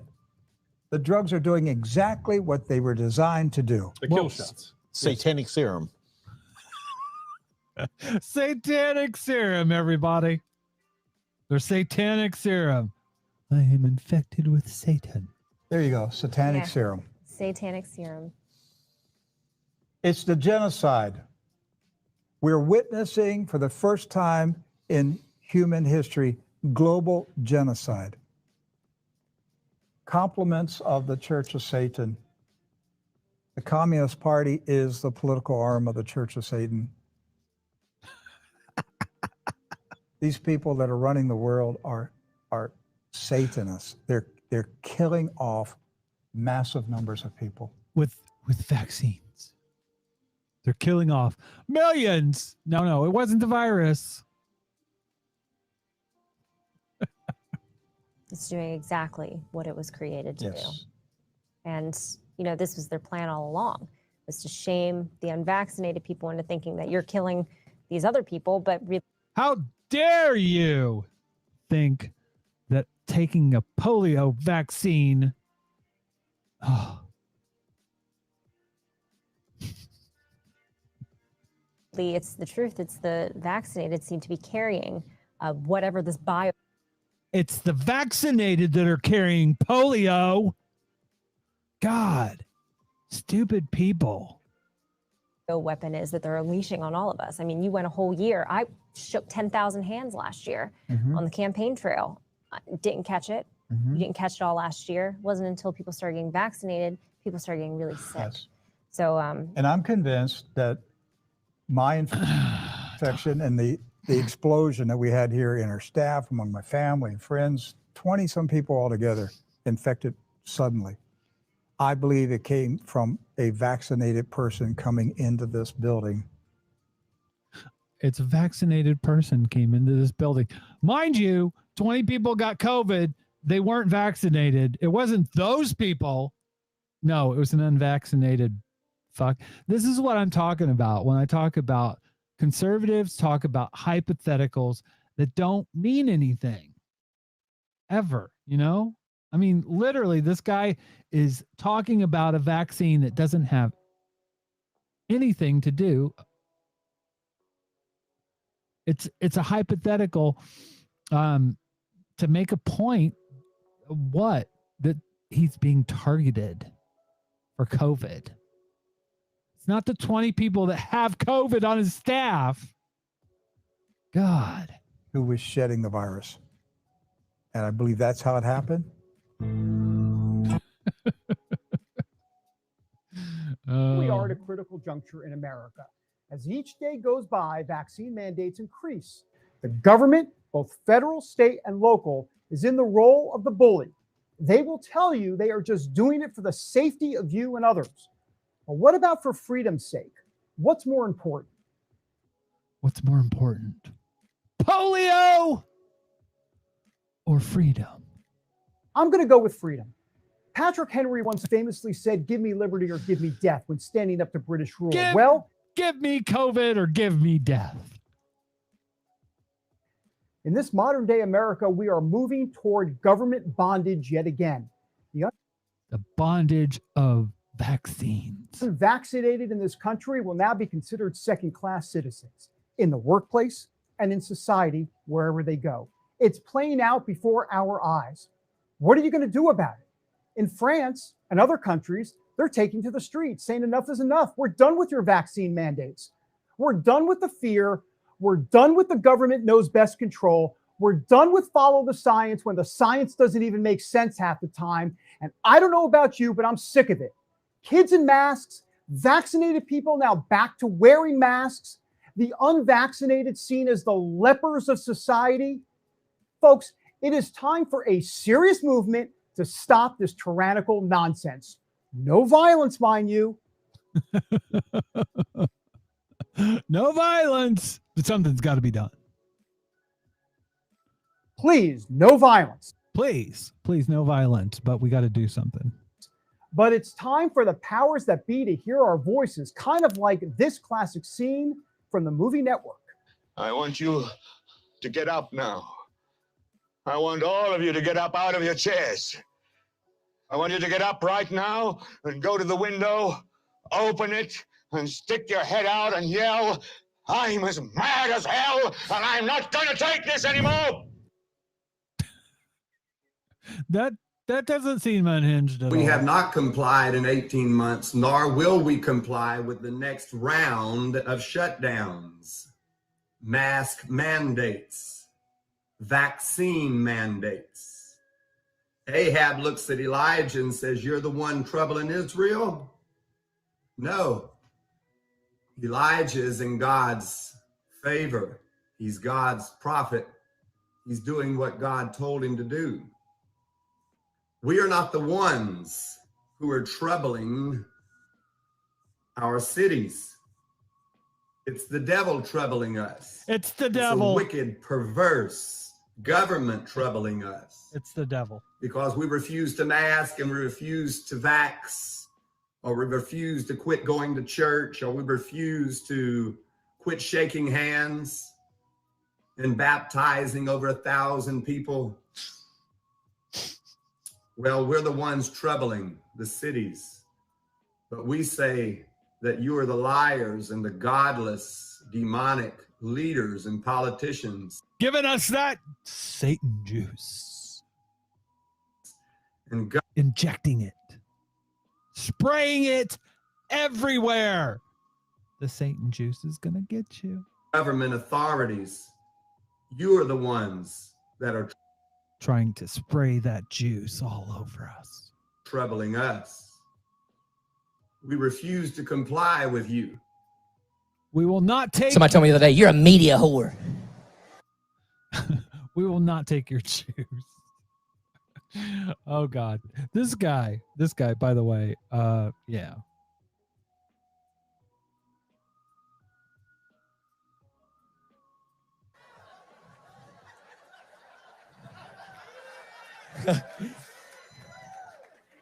Better than being the devil's whore.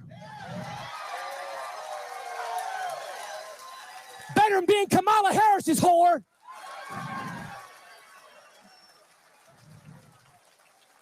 By the way, the word whore is a King James word. Don't get too nervous. My wife's about to pass out in the sawdust, praise God. I ain't playing her stupid games no more. You picked the wrong one, Jack. I didn't beg you to come to church. You showed up because you wanted to. We might need our security team and the Proud Boys to show up every weekend with the crazy stuff we about to go into.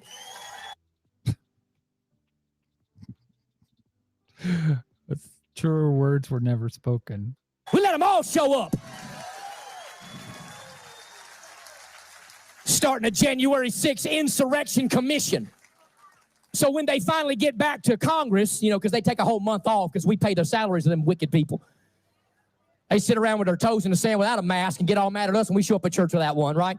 When they come back in September, they got this council, which they're going to try to prosecute everybody that had something to do with the insurrection. What? Have you lost your mind? I think they have forgotten the theology of redneckism in America. If we wanted an insurrection, you wouldn't be able to stop us if we had one. That was not an insurrection. That was not an insurrection. That was a peaceful protest. The only people that were insurrecting was Nancy Pelosi telling the Capitol Police to stand down and freely letting people come up in the Capitol building. That was the insurrection. So what? So what are these people that supposedly were friendly with the police? What are they doing now? Known Metropolitan Police Officer, you're on trial right now, lying, and you want an Emmy, an Oscar? What are you trying to go for here? You're so full of shit, you little faggot fucker. You're a little pussy, man. I can slap you up the side of your head with a backhand and knock you out, you little faggot.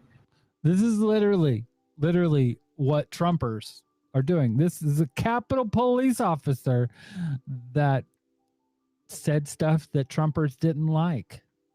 Back to blue my ass. You're a punk faggot. You're a lying fuck. How about all that scummy black fucking scum for 2 years, destroying our cities and burning them and stealing all that shit out of the stores and everything? How about that, assaulting cops and killing people? How about that, you fucker? That was shit on the goddamn Capitol. I wish they would have killed all you scumbags, because you people are scum. They stole the election from Trump, and you know that, you scumbag. And you fucking, too bad they didn't beat the shit out of you more. You're a piece of shit. You're a little fag, you fucking scumbag. This is what happens to people that tell the truth in Trump's America. We have not complied. Oh God, yes. That is what happens. That is what happens. And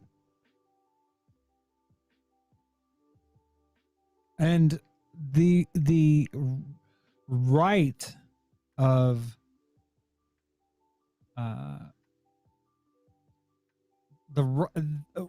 where are they going? Where are they going? Check this shit out.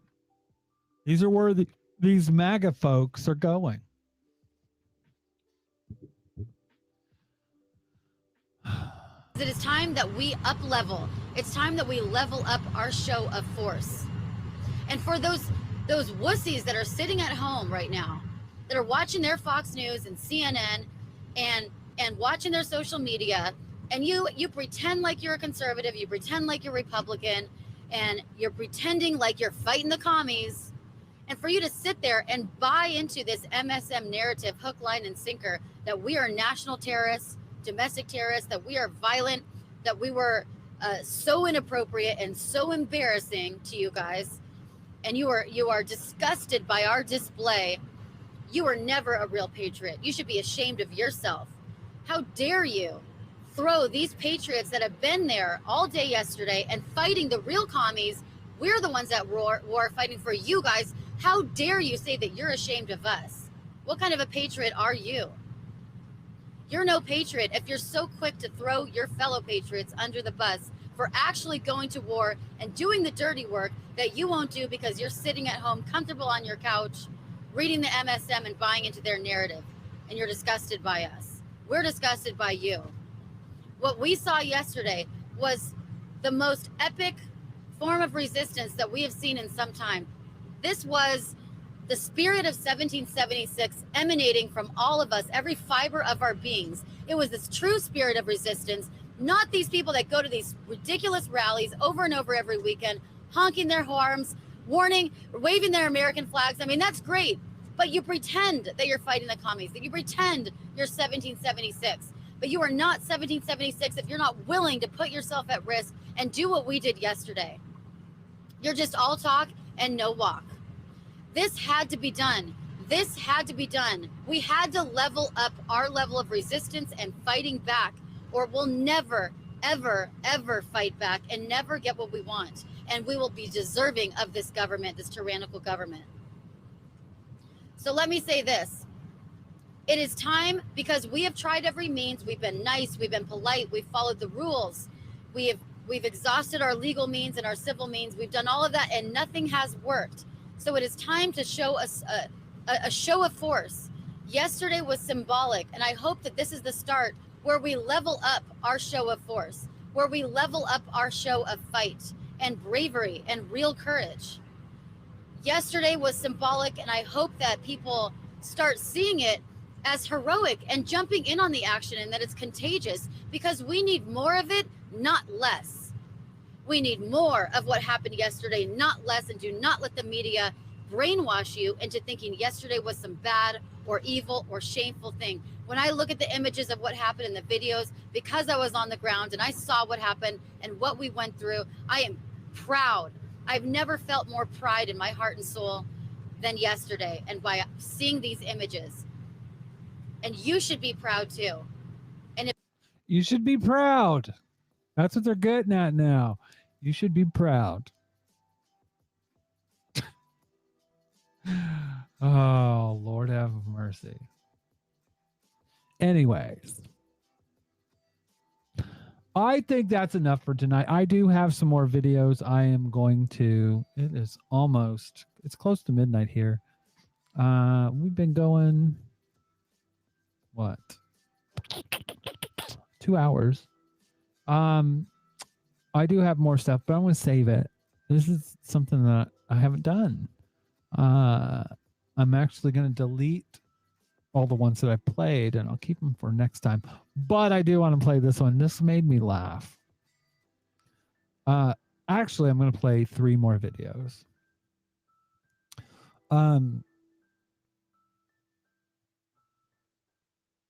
I wanted, or actually 4, actually. So, like, the next 2 videos, I'm actually going to play this one first. I'm actually going to play more than that. I wanted to talk about this. So I've seen this a lot lately. Capitalists have been talking about ECP. Literally, like, and I said on, I believe it was on TikTok, that ECP is the new Venezuela. Because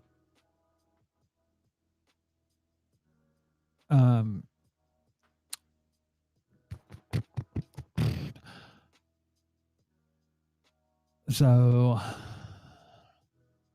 let's go down here.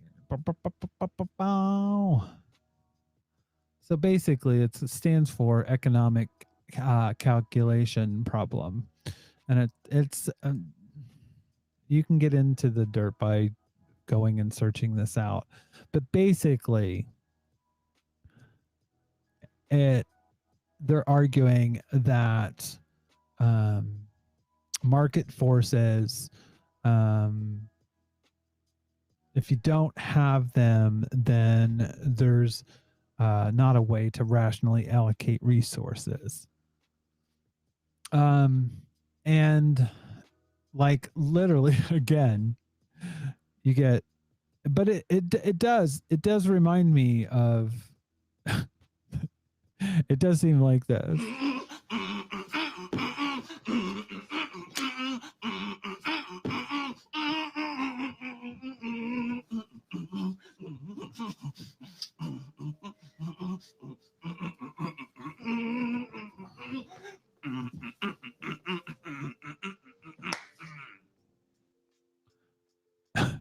It's like a Venezuela argument. My ex tried to do that once. When she was talking about socialism, Venezuela, she literally just said that. And I was just like, I'm not going to talk to you anymore.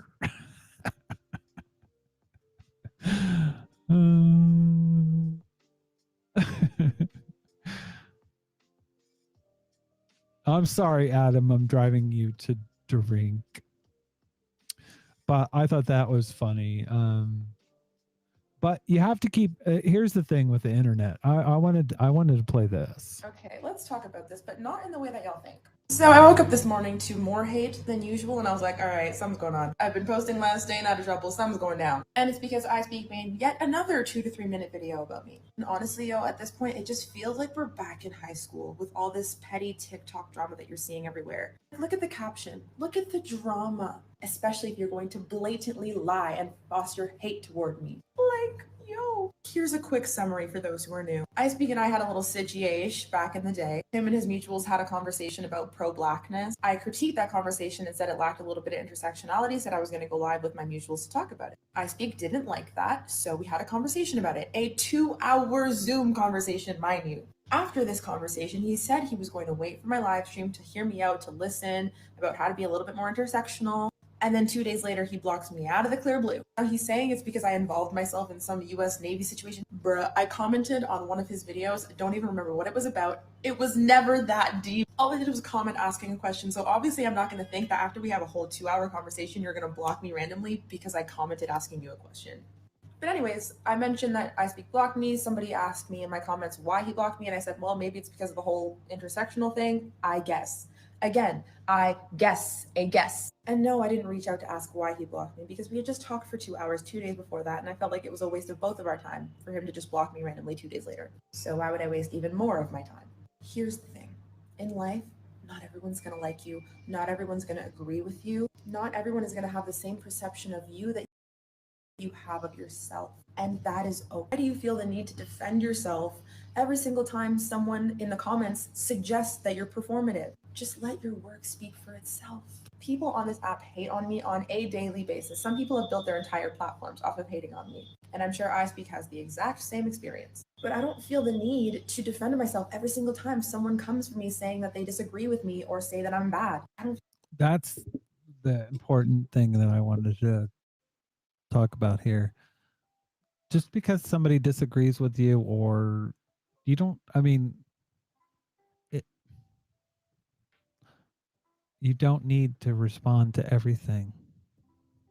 Feel the need to prove myself every single time. And iSpeak, you always say that I don't want to send her hate. But in our 2-hour conversation, you lectured me about creator responsibility. You know that with the size of your platform and the way people are on TikTok, that was going to send me hate. Your entire comment section of people just hating on me. And I told you that with the size of your platform, the fact that I'm Black, queer, and a woman, I'm going to get 10 times the amount of hate. You know this. And I don't get why you always think everyone's lying on your name, being malicious, and purposely trying to meticulously plan to send you hate. It's never that deep. Someone asked me a question, I made a guess as to why you blocked me, and it's that simple. No one trusts me. No one has that amount of time to be thinking about you to like meticulously plan and plot out your downfall.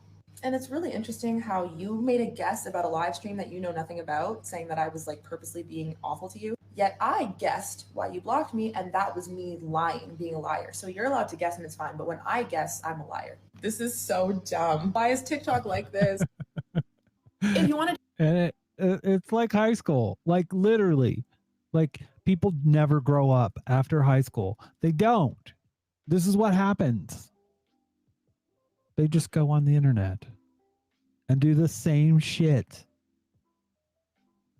But I wanted to, this second video of hers was, it's really important that creators that you support. do an experiment, stay for this video. This is going to help you analyze who you follow, your favorite creators, and let you know if they are trustworthy and if they are actually legitimate in their activism. This is just what I use, okay? Because bare people, I'm telling you, are asking me, why don't you trust a lot of Black men? Why don't you trust a lot of white people? I'm gonna show you why. Giving the example of Black men, because that's what people are asking me about right now and coming for me for. If you follow the ones who are very pro-Black, very like love, protect Black women, always against misogyny, homophobia, whatever, go to their comment section and ask them how they are actively unlearning and unpacking their misogyny or their homophobia or their transphobia, whatever you want to know. Pay attention to their reaction. Because if they respond and they tell you, I'm not misogynistic, I'm not homophobic, I'm not transphobic, these are things I fight against, I've never had these thoughts ever in my life, run, bitch, run. Because to me, there's three types of people, right? The ones who are like overtly misogynistic, homophobic, transphobic, etc. It's obvious. The ones who fight against these systems of oppression, but don't think they're a part of it. So they're okay with pointing the finger at other people, but they haven't analyzed those things within themselves. Those are like the white allies who think they've done so much for the Black community because they've read White Fragility and they get it now. Or the Black men who say, I love women, I've never had a misogynistic thought in my life. The white queer people who say, well, I'm queer, so I understand oppression. I've never been racist. Watch out for them ones, I'm telling you. Oh yeah, the third type of person is like the ones who actually understand that we are all socialized in these same systems, and it is quite literally inevitable. It's impossible to not adopt some of those ideologies. The ones who actively understand that we all have to break down these systems within us. For example, me being a Black queer woman, I could easily say, oh, I'm not misogynist because I'm a woman. Or I'm not transphobic or homophobic because I'm queer. Bruh, no, that's not how it works. I have to consistently acknowledge and unpack and deconstruct all of those systems of oppression and those socializations that I have inevitably received. My internalized misogyny, colorism, transphobia, ableism. Ableism is my worst one. I have to work on that a fucking ton. The issue is a lot of people just refuse to believe that they were like brought up in these systems, and they just think that they're above it all and that they've just never had a misogynistic or homophobic or racist thought in their lives. That's why so many people get defensive, so many allies and activists get defensive when they're called out by the communities that they're supposed to be supporting, because they think it's impossible that they could ever have any type of negative ideologies, when it's like, it's inevitable. We all got them. So Yep. And that's the thing. You have to think about I mean, you're not Teflon. You're not made out of Teflon. You live in society. You're going to be racist. You're going to be homophobic. I mean, I grew up in a racist family. And, you know, there are things that I grew up with. And I've told this story before, but basically, I heard a Chris Rock routine about black women being proud of being fat. And I literally had a black woman tell me that being fat, she used to be a hot trans woman when she was younger, and that she felt invisible now that she was fat and older. And I discounted that because of this stupid fucking Chris Rock routine that I'd heard. And I got to thinking about it, and I was like, first off, Chris Rock saying something about women is misogynistic. About it being about black women, it's not racist. But the fact that it was popular, that routine was popular, me liking it is racist. And kind of unpacking that's the kind of shit that you have to do. You have to understand where you are in society and how these things have impacted you and where you are in them. You have to pick them apart because this is part of society and you live in society. So anyways, I think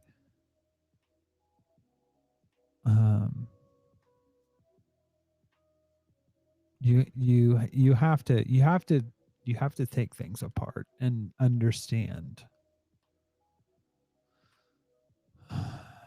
where you are in them.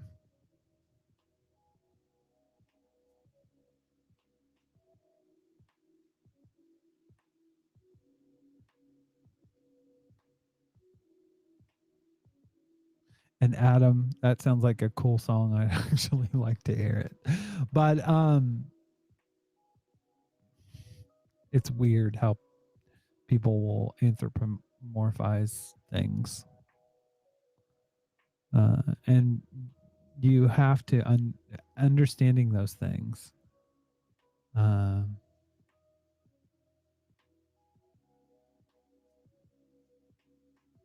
It's difficult for you to understand those things within you that are ugly and bad, but you can't sit there and like you have to come to terms with the fact that you're not a perfect person and you live in this society. You grow from this. This is the positive stuff. When you're dissecting things that you've done in the past and how they're transphobic or racist or homophobic or whatever. And you own it and you grow from it. That's the point. It is when people talk about white people and racism, it does get me that white people are more offended by being called racist than being racist. It's more of an offense to call someone a racist than it is for them to be a racist. And that's because people can't think about it themselves. And we just need to try. Because it's important to grow as people. Anyways, speaking of growth, I think this makes a good point. Something's been spinning me out lately. Been thinking about it quite a bit. If you look at capitalists and how they idolize people like Churchill, how they pine for some kind of mythical lost time of the 40s and the 50s and the 60s. It's a trait of fascism, by the way, but we won't go there today. I do find it amusing because I can, even though it's racist, I can understand why white Americans will look at the 40s and 50s as a great time. but it wasn't a great time in the UK, where this guy's from, and where I live now. And it's weird to hear them talk about, because the 40s and 50s weren't an awesome time to be in Europe. If you point out that Churchill was a horrendous racist, they will get so offended so quickly. But they're happy to point out Che Guevara was homophobic. Yep. Yeah, we know. But this is the difference between us. Communists have no interest in repeating the past prejudices and the past bigotries and the past mistakes of previous communist governments. Capitalists, it's my firm belief, would be happy to. If we could go back to the 40s and the 50s and the 60s, they'd be happy to go back to the bigotry as well. Just look at how they talk of LGBT people, woke people, Black Lives Matter. It's my firm belief that not only would they be happy to go back to the time, they go back to the bigotry as well. Yep. They're always talking about it. And like, if you're talking about, I mean, even somebody like Fidel Castro, I mean, he criticized himself when it came to things like that. You know, leftists don't, it seems to me leftists, a lot of them don't have a problem with doing some self-analyzing. Anyways, I'm going to leave you guys with this. I thought this was funny. You just pray for them.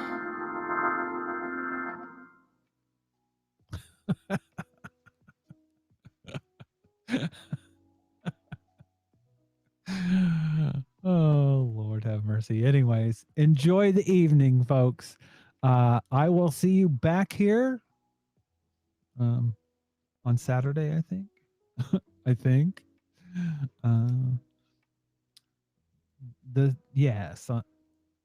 Oh no. Oh no. I don't know what I'm gonna do. I don't know. I think we're probably not going to have a show this weekend because I work on night shift next Saturday. So I can do a show on Sunday, but I don't want to interrupt a show that I really love, which is Some Random Geek and his gang of friends on Social Justice Alchemy. I might do a show after that. We'll see.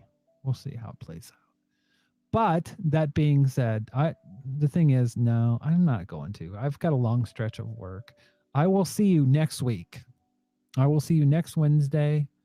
After that, we will get back on our schedule because I have 2 weeks off. So I'm going to get a lot of the show. A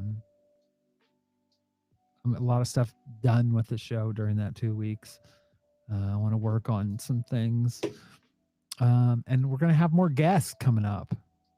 To me, that's where I'm going with the next kind of version of the show. I want to keep doing what I did tonight. I want to keep doing that. But I also, two things that I want to do is, and I'm writing a script for a video. By the way, if you would like to actually voice in any of the videos that I do coming up, message me or email me. But I want to do I want to make actual videos, which I may post during the show. I don't know. It depends on how long they are. And have guests. Have at least one guest on the show. So we will see. And anyways, if you want to help our friends, don't forget charitylinks.page. It's a place where you can go and help do some mutual aid for our comrades who are suffering. Also, don't forget Social Justice Alchemy. You can find it on YouTube. Sunday nights. 7:00 UTC, I believe. But anyways, Y'all have a wonderful night. Thank you for coming. Thank you for listening. Thank you for putting up with me. Have a great night, everybody. Oh, by the way, I may game tonight. So if you want to watch me play COD, you can come back. But I'm going to end the show right now. Just remember, hydrate, love each other, and come back next week. Or you can come back and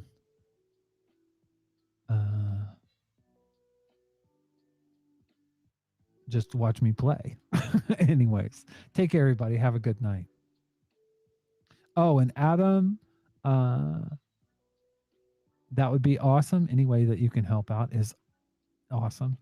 I don't really mean voiceover stuff. I actually just mean different voices actually doing, well, I can explain more in DM or in email or in message. So just message me. Go to teapartypodcast.com and you can message me there and we can talk. Anyways, take care, everybody. Have a good night.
All right.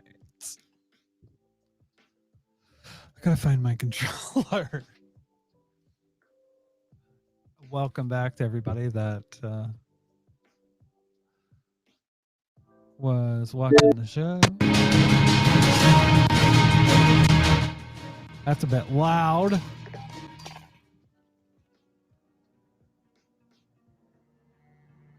Bit loud. I'm annoyed. I'm a bit annoyed.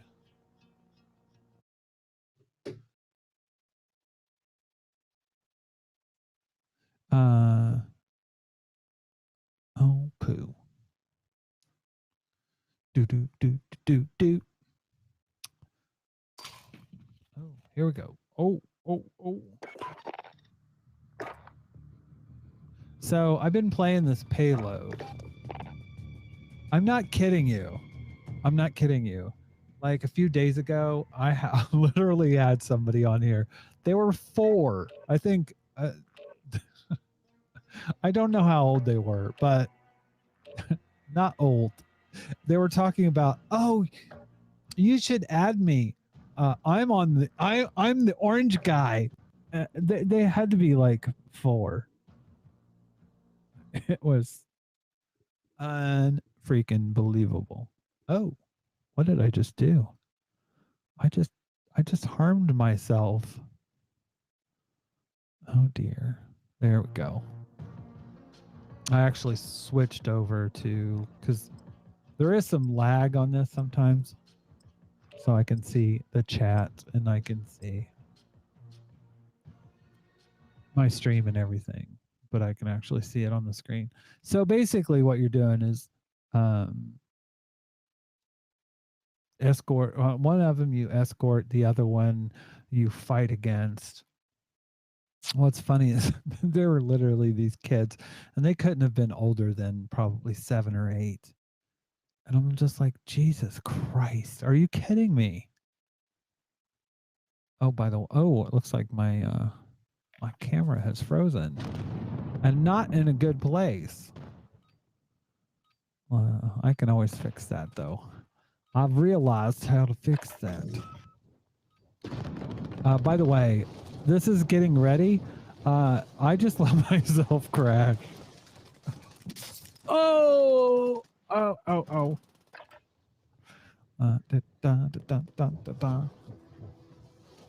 Let's see. My green screen camera, properties, and then deactivate. And then activate. So there I am. Bop, bop, bop, bop, bop, bop. So I've got these really cool guns. Punk rock. Where am I at? There we go. Ancient spear. So basically, you got to follow this thing, and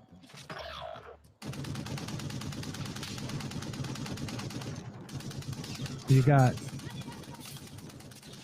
jack-offs.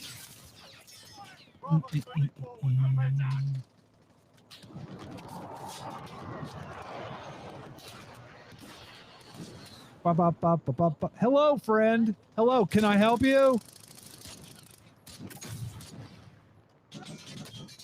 Uh-oh. Uh-oh. I can't tell which is which. Oh. Oh. This is automatic death, by the way. I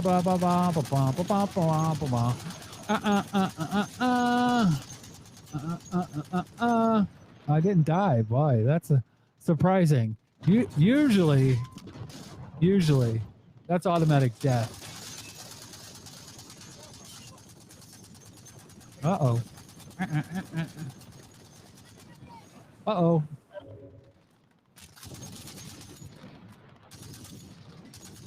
Here we go. Uh-oh. Mowing these motherfuckers down.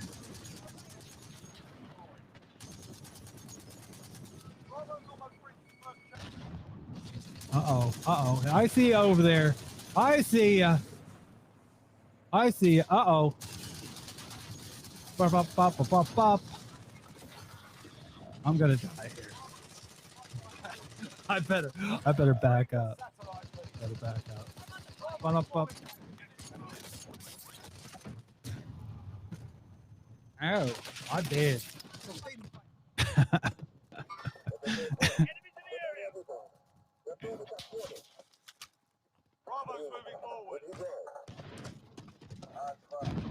Ba-da-ba-ba-da-bum.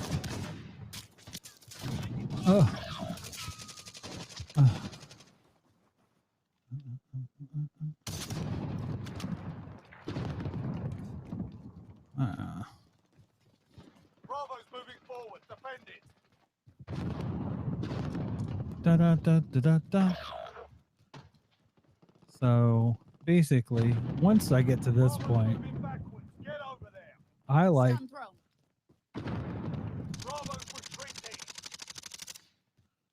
to go around the back here, because you'll get these motherfuckers that will sit there on the side streets. Bravo is pulling back. He needs help. The enemy is holding up Bravo. Like this. Obstacle has been destroyed. Alpha can move again. Bravo's moving forward. Defend it. There's something blocking Bravo's path.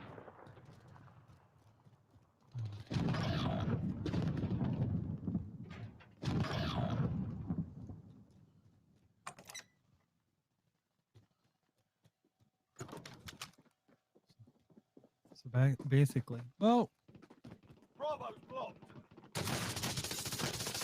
2 minutes before reinforcements arrive.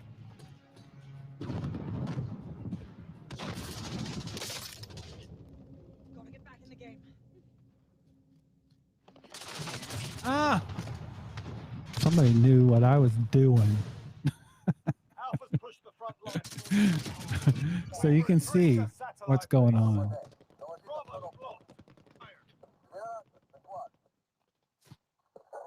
Oh, by the way, I don't know why. I can't. Bravo can't advance because it's blocked. I can't. I don't have a scope, and I don't know why. Bravo can now advance.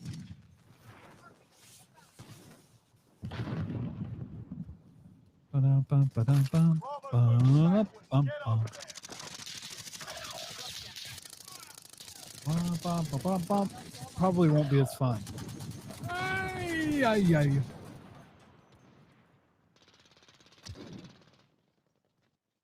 Probably won't be as fun. Oh, there we go. Oh!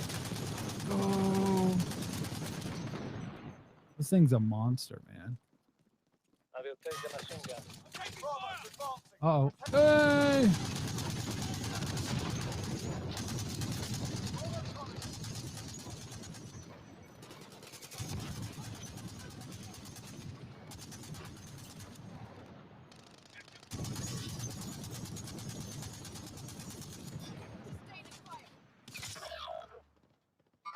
Hostile operator. Bravo's blocked. Uh-oh. I see you up there. Good night. Good night now. 2 minutes before reinforcements arrive.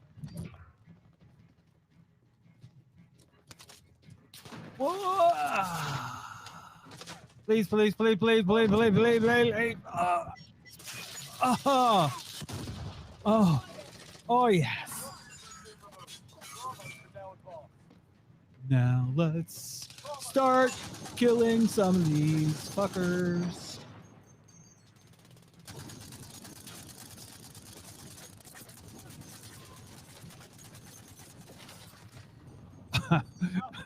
Yeah, after a while, yeah, they've got their own gun. Yeah, but so I just realized I can go over here to A. Alpha's advancing. Protect it. So this is A, right?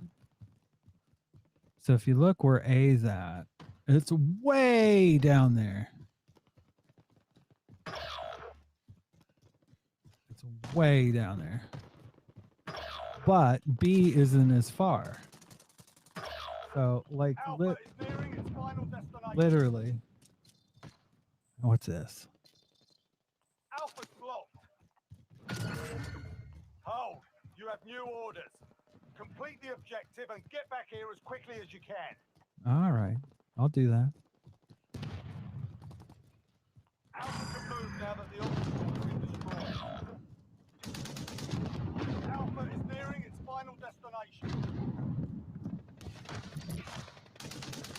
The enemy is stalling Alpha. Here we go. Half eight complete. A satellite piece has been recovered. I just got killed, actually. I don't know why.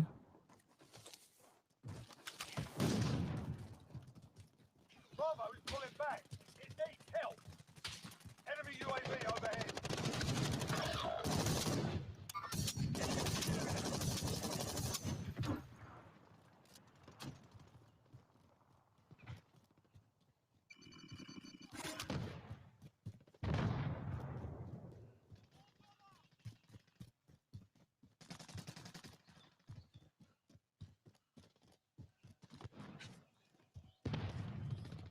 Ba-da-bop, ba-da-bop.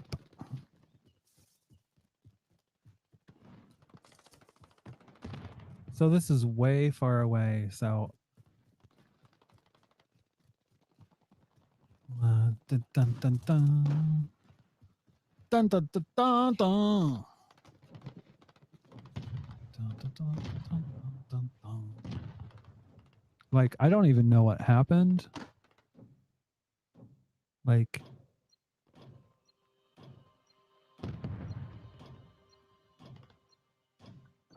I'm securing this, but like the last time I got shot, and it didn't even show me getting shot. Congratulations. Now get your ass back to the payload.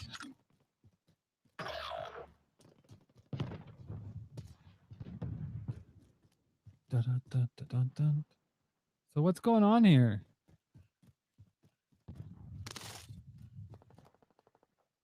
What the fuck? Oh, it's at the end. 2 minutes before reinforcements arrive.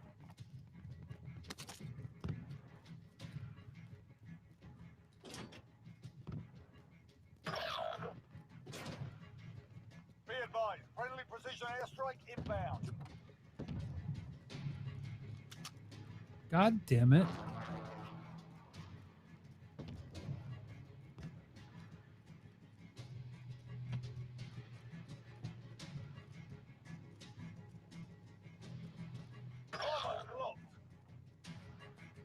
Friendly bomb drone activated.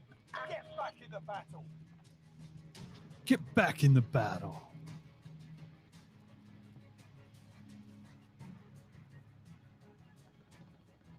I don't even know where the battle is. Bravo's falling back. Needs an escort.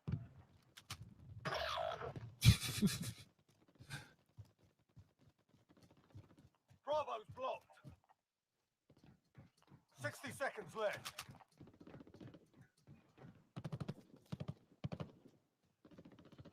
Friendly bomb drone activated. Come on, man. Come on. 45 seconds left. There's something blocking Bravo's path. Allied cluster strike inbound.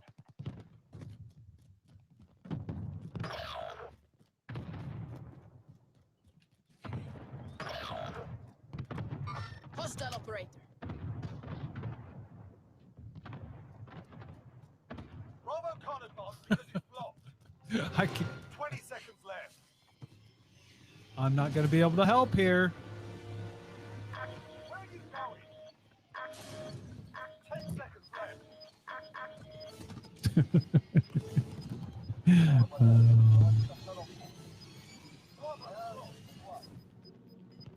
Yeah.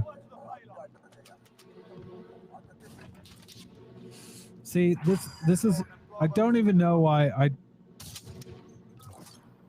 Bravo's nearing the second checkpoint. Bravo's hit the checkpoint. Satellite piece retrieved. Bravo's moving forward. Defend it. The enemy is holding up Bravo.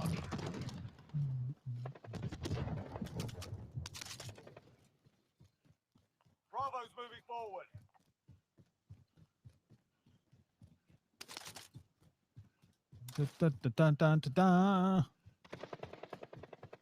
Sometimes you'll see these. Oh, hello there. I didn't notice you. This is high. Oh shit. Shit. I can't believe no one's up there already.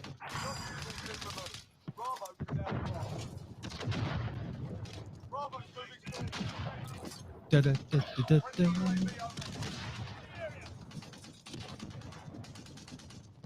Go. 60 seconds left.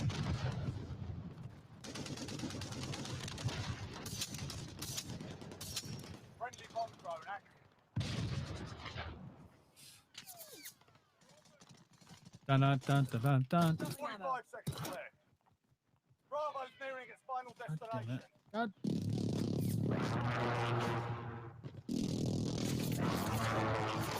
Bravo's blocked.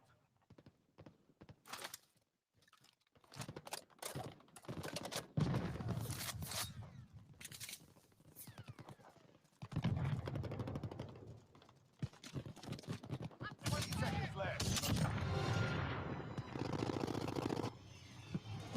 There's something blocking Bravo's power. Friendly bomb drone. 10 seconds left.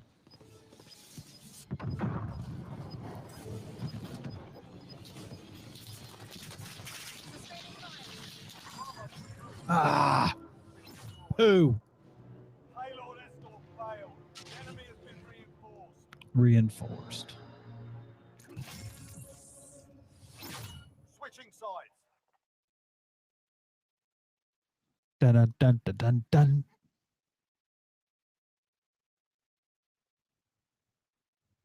This. Oh, okay. So basically, what you're doing here is you're just doing the opposite. Payload. The enemy has located another satellite. Can't allow them to reach you before our reinforcements I kind of like these guns. Alpha's on the move. I don't know where I'm going.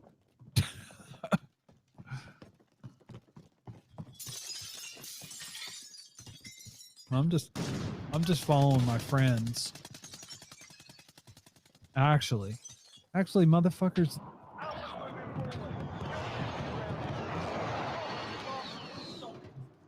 They none of them, like, literally this is what all of them should be doing. Like, you get money from it, which is a good thing. Well, Alpha's advancing. Stop it. Bravo's advancing. Stop it.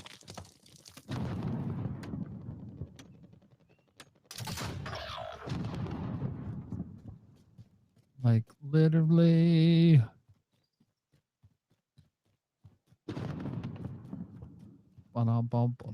Oh, wrong way. Eliminate the defenders around Alpha. Alpha's too close to the first checkpoint.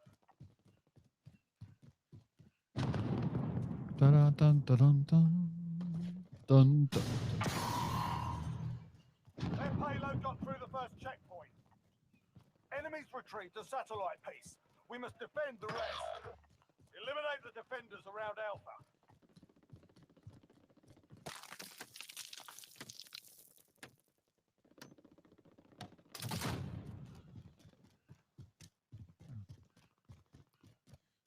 Alpha's advancing. Stop it. Stop it!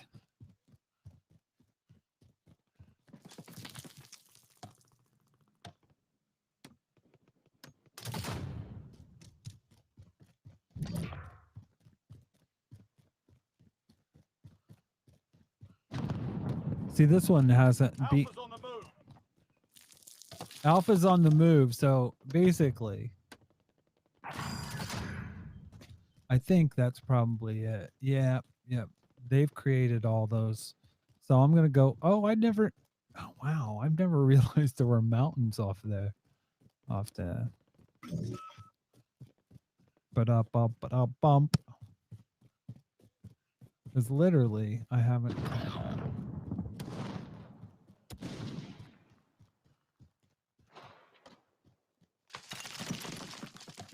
Like, no one else does this. I'm the fucking only one that runs around and does this shit. And sometimes you get stuck. Like, A, you get money for it.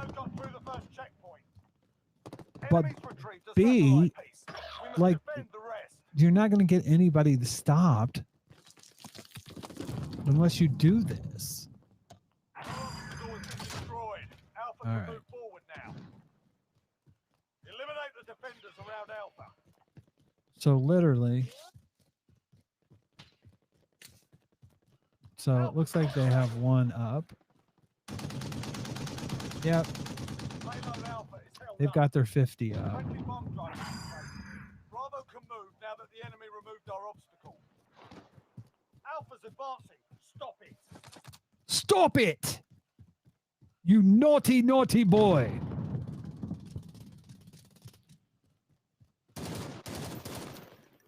Alpha's advancing. Stop it. Bye.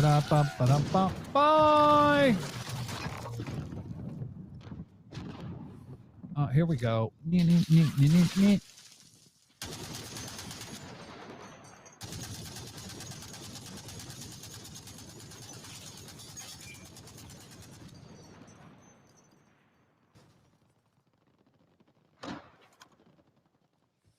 Ba-da-ba-ba-da-ba.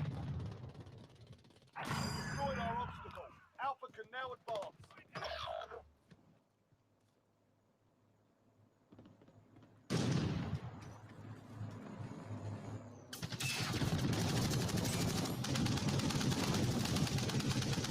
At least somebody's got on the 50 back there. Alpha's pulling back.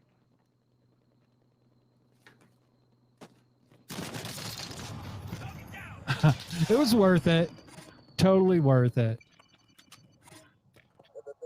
Totally worth it. Because I can get back up here. Ba-dum-bum-ba-dum-bum.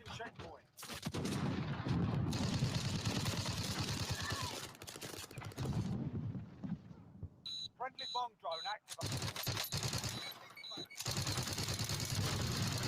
Alpha's falling back.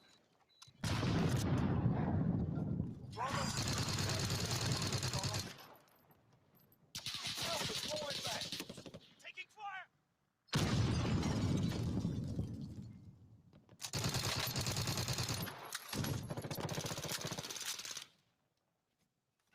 2 minutes before reinforcements arrive. Alpha's retreating. Keep the pressure on them.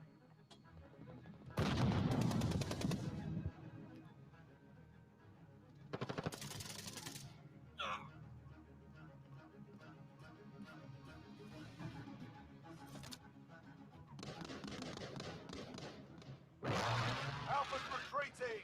Keep the pressure on them. I'm here.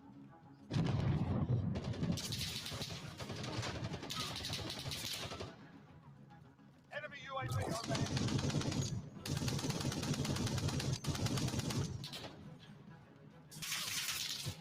Alpha's retreating. Keep the pressure on them.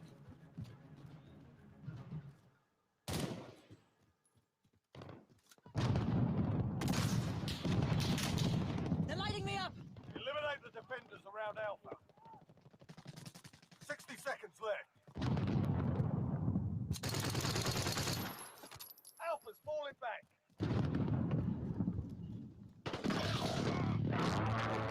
Alpha's falling back. 45 seconds left. Friendly UAV overhead.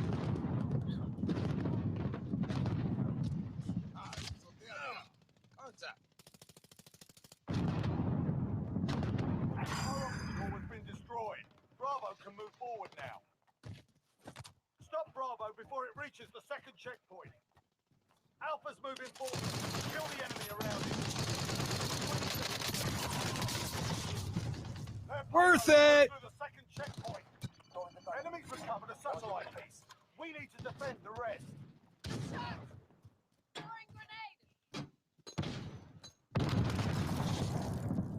Minutes before reinforcements arrive.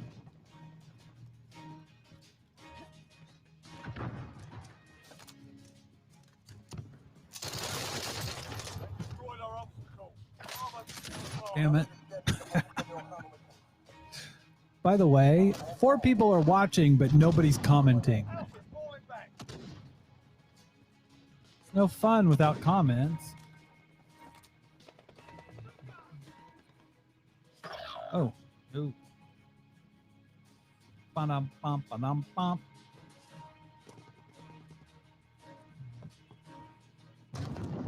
Alpha's falling back.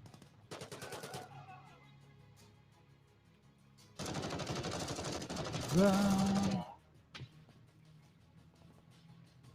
want to jump out there before. Alpha's moving forward. Kill the enemy around it. Hello there, buddy.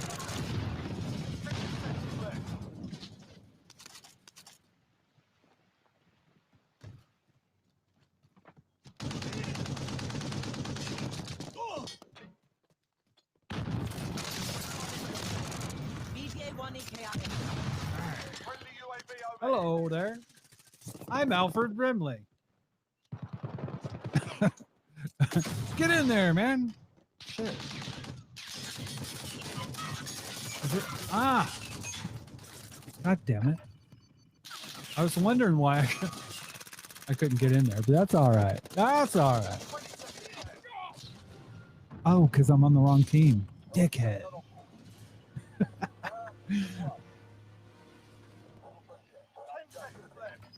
So 10 seconds left. I can't believe I did that. I'm such a dickhead. I'm like, why can't I get on that gun?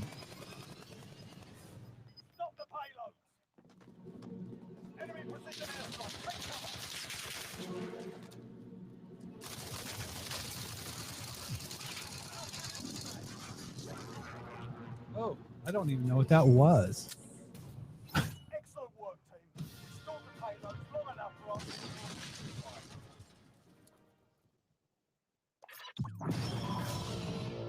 So I don't know if this is like, seriously, I got 11 kills, but I don't know whether this is for just for kids.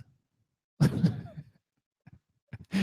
reason why I say this, okay, so we'll go in, we'll actually come out of here. We'll go over here and play multiplayer, and then we'll do boots on the ground. Watch how fast I die. It's very quick. Ba-da-ba-bum-ba-dum. What?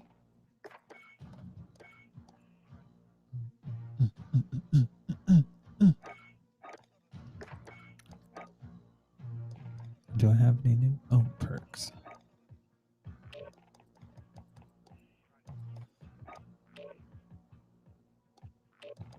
I don't even like having a fucking laser.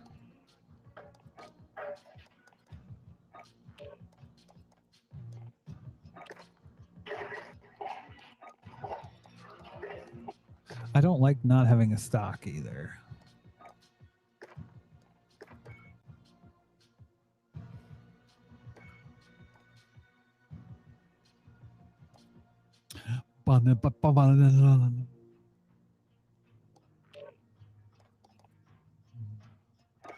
This is probably my favorite setup. And what's so weird about this is like all the guns that you have on so there's 3 different things you can play. You can play Warzone, which you can play if you don't pay for anything.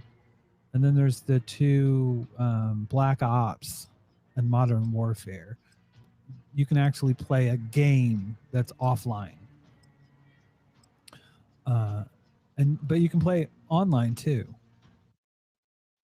which is confusing. But this is in Modern Warfare because I have bought Black Ops and I probably won't because of the whole thing with Activision lately. So I'm probably not going to buy it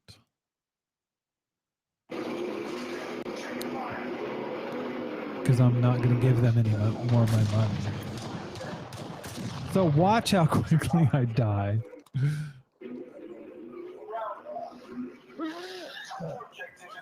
I die quickly.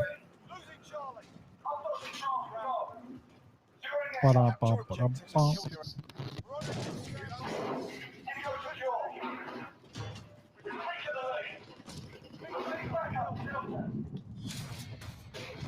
I always die really fast. Oh, see? There we go. I don't even know where that came from.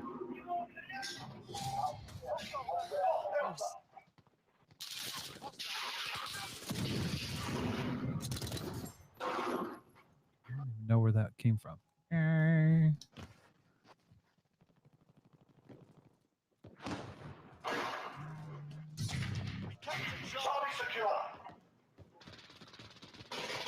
I wish somebody would turn their fucking mic off.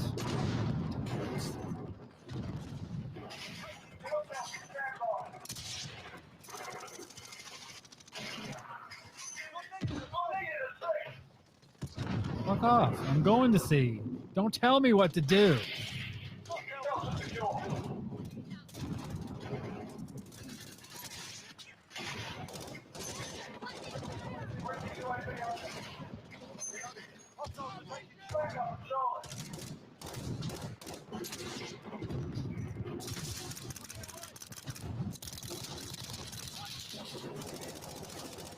Oh, damn.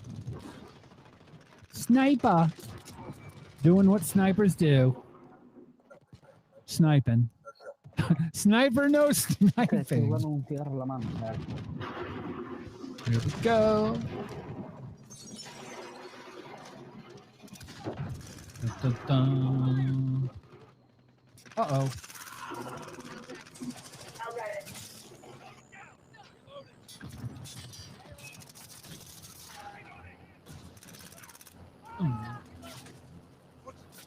I love doing this. Dun, dun, dun, dun, dun.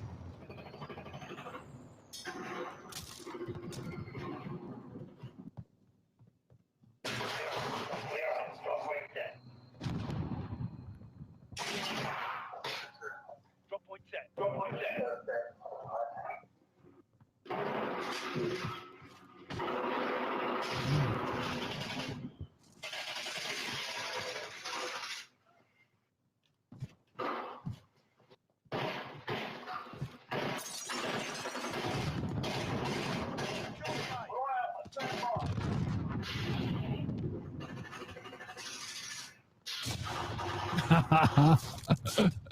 I knew that was going to happen.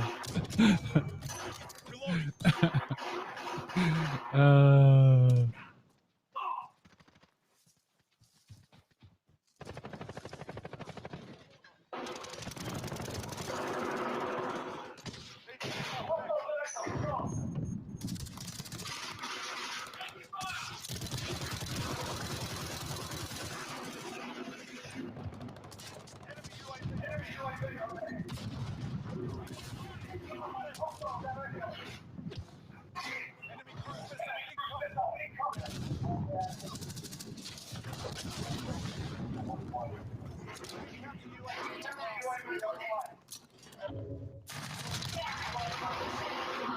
damn.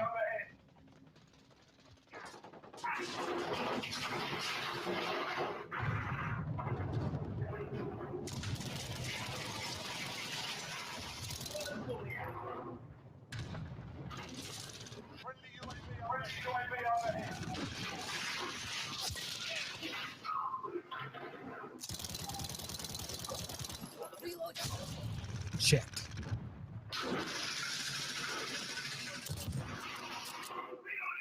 Reloading! Reloading.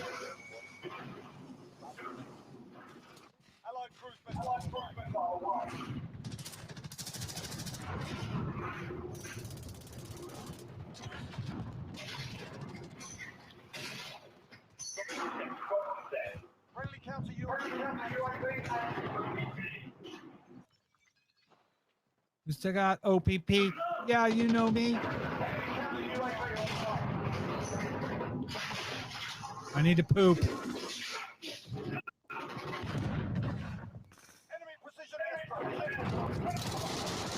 Oh! Damn it. See, this is what I'm still not good at. I could have meleeed that guy, and I didn't. Uh-oh, uh-oh, uh-oh!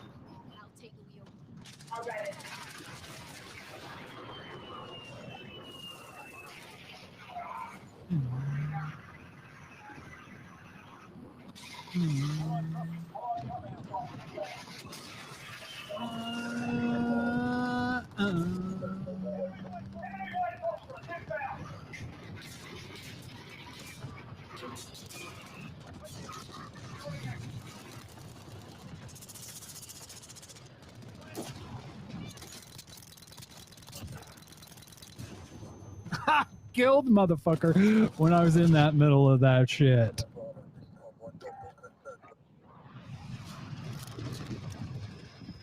Ooh, white phosphorus. I think the UN's designated that as being a war crime. Enemy UAV overhead. Enemy cluster strike incoming. Take cover.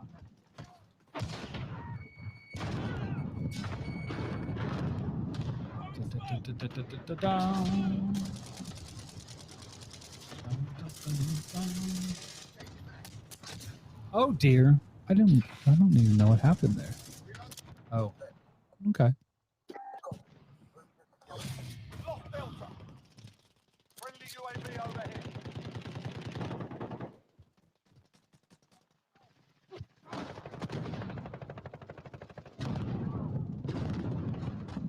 Uh-oh. Vehicle. It's got my name on it. God damn it. Lord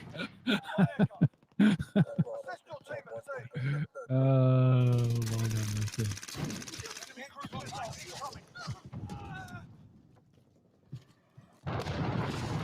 Enemy precision airstrike. Take cover. I'm shot. Be advised. Friendly gunship in the AO. Enemy UAV overhead.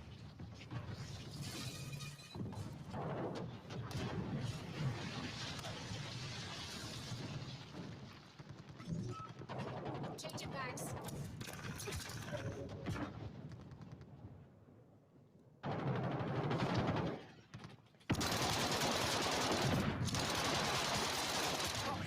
Enemies halfway there. Step it up.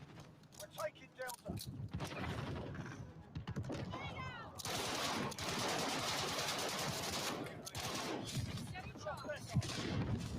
We're holding Delta. Changing backs. Enemy gunship inbound. Take cover.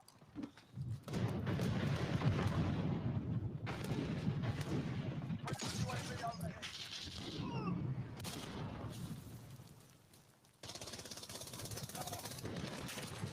I'm under fire.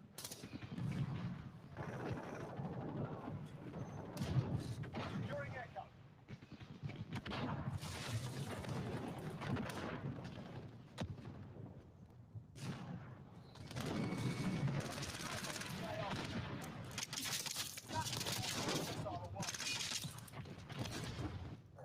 Fucker. That's gonna. We're holding Echo. Reloading. Enemy UAV overhead. Oh god.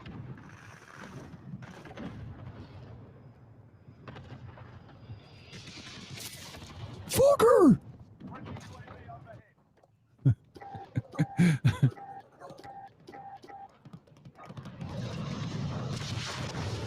Allied cruise missile away. Zero. Drop quick step.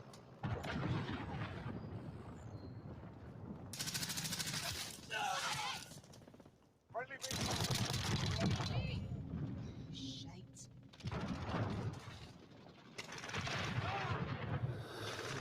Friendly UAV overhead.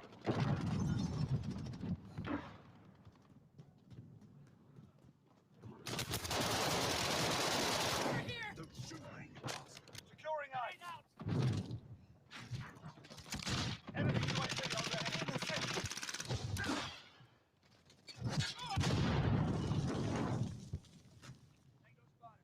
Friendly UAV overhead.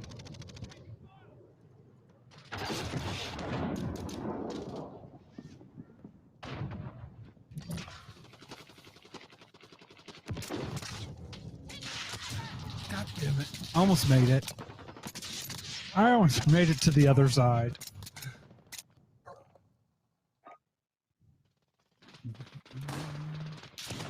I'm taking fire. Snapdragon, watch out. Enemy. Allied cruise missile away. Enemy VTOL in the AO. We've lost Alpha.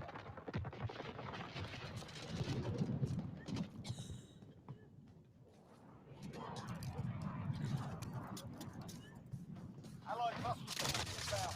God damn it. Enemy precision airstrike. Take cover. I'm getting my ass handed to me here. Gun online.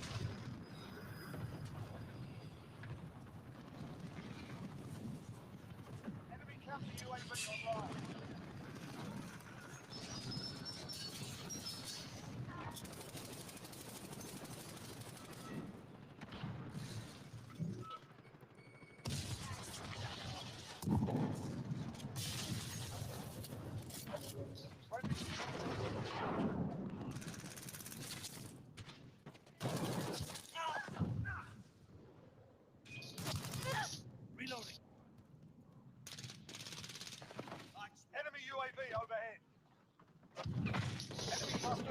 incoming. Take cover. Hostiles at Delta, go. Allied cruise missile away.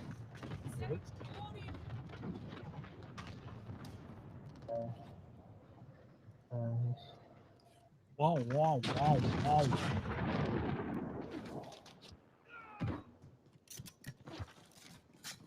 Target right here.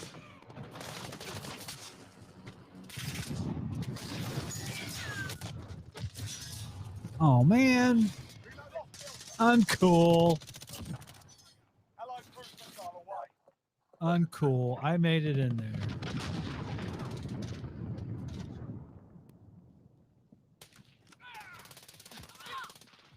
Friendly chopper gunner on overwatch.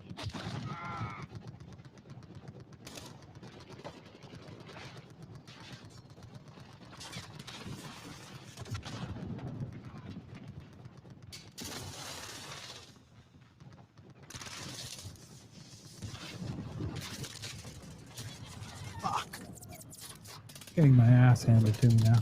Now this is normal. This is my normal.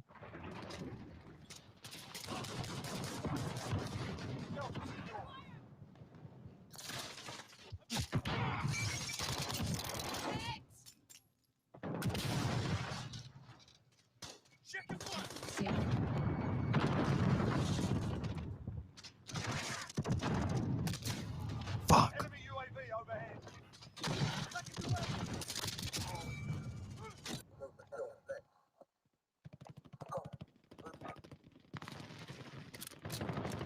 Enemy UAV overhead.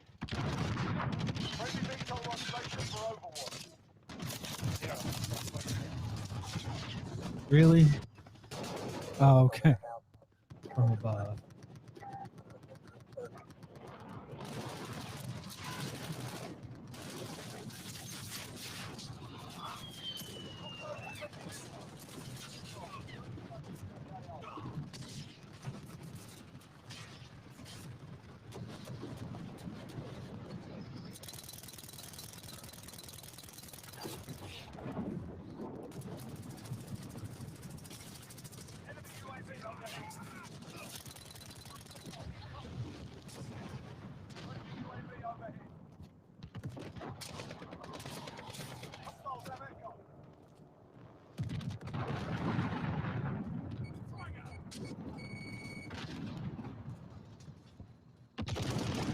I like driving. I like driving.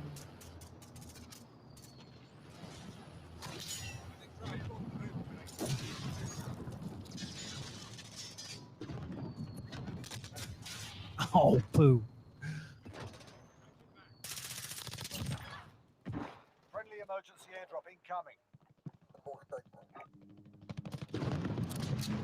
Where is it coming to? Where is the friendly airdrop?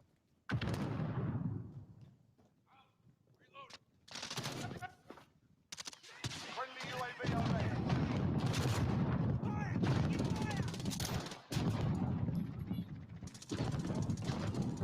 Enemy UAV overhead. Hostiles are taking down. Securing Bravo. Allied cruise missile Changing away. mags. Enemy cruise missile incoming. We're holding Bravo. Allied cruise missile away. Hostiles are taking Delta.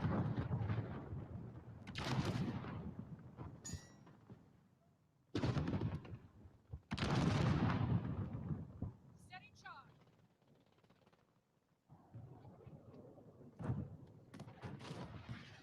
We're down but not out. Let's go. Enemy cruise missile incoming. Losing C. Enemy UAV overhead.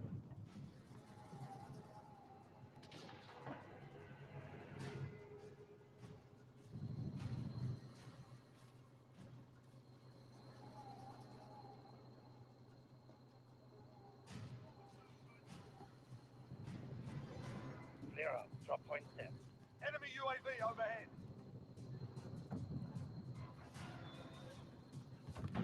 Hostiles at Bravo, go.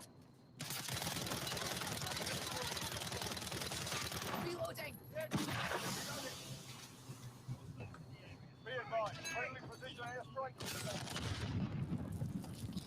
Enemy cruise missile incoming. What? Draw my ass.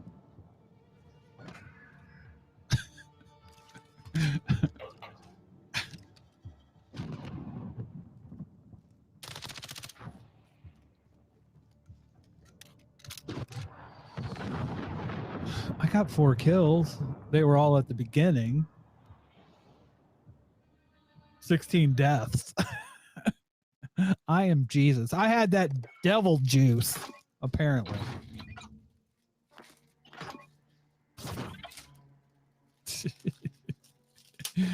Oh dear.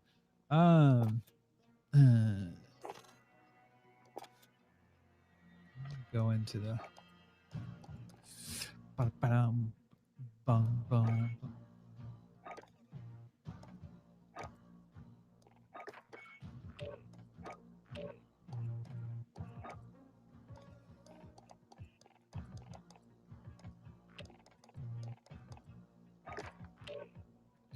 Dun, dun, dun, dun.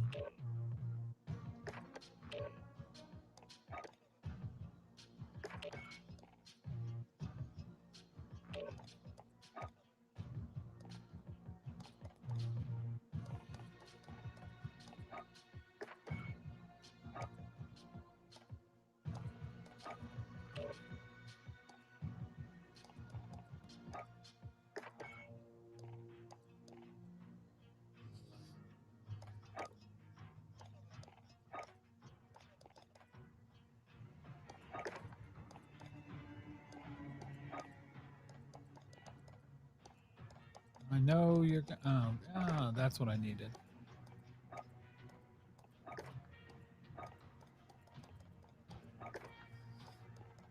I don't need a laser.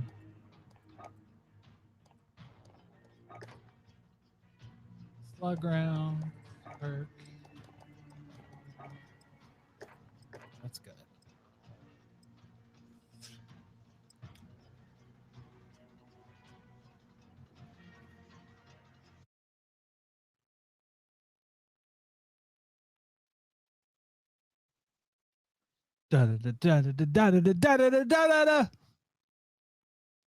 Oh, the farmland. This is all right.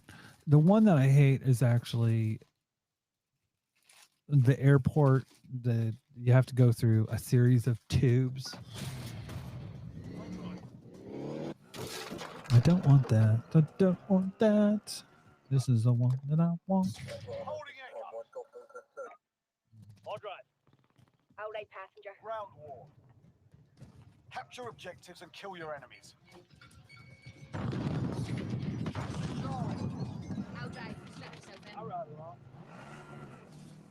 Securing Delta. Securing Bravo.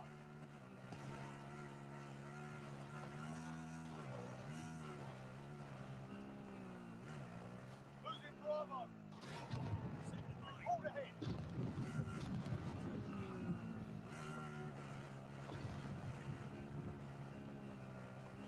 We're holding Delta. God damn it. Oh, fair enough. Fair enough. Fair enough.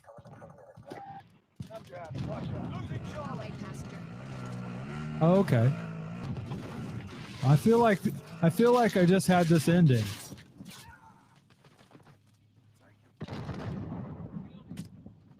Oh, this one's notoriously hard to fucking capture or keep.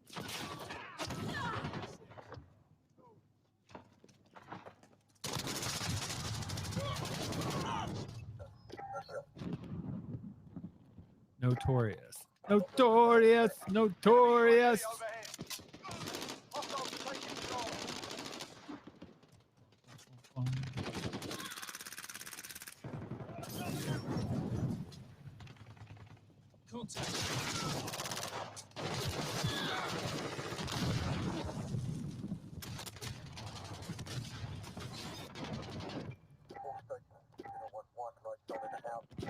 Yeah, see, this one's notoriously hard to take.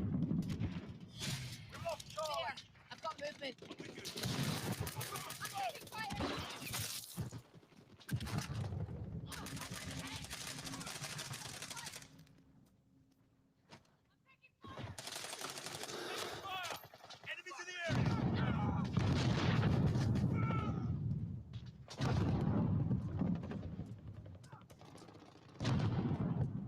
Friendly VTOL on station for Overwatch. Dun, dun, dun, dun, dun.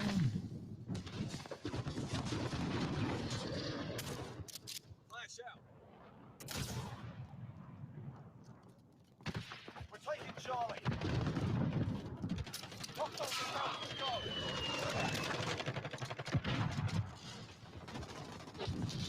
Friendly counter UAV active. That's a kill. Securing Charlie.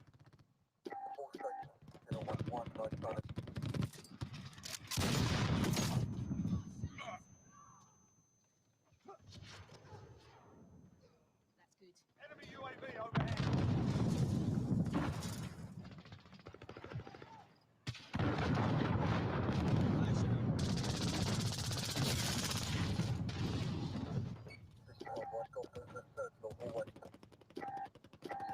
On the wheel.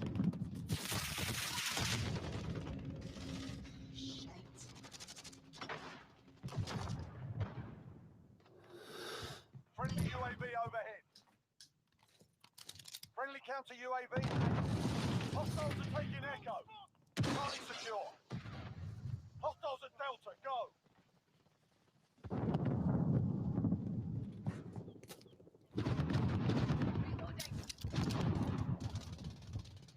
Tango spotted.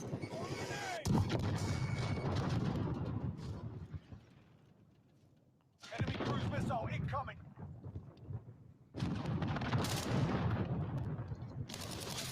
Lost Delta landing. Reloading. Friendly UAV overhead.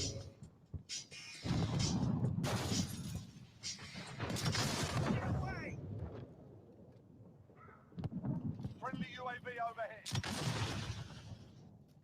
Be advised, friendly white phosphorus inbound.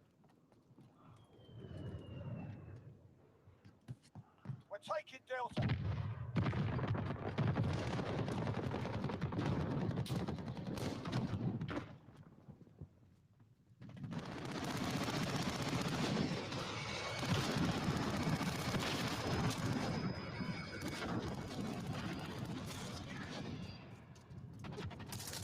We're taking Delta.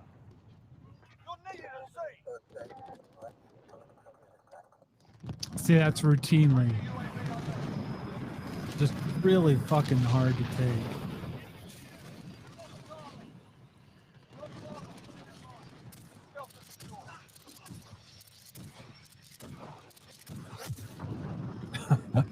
I tried. I tried.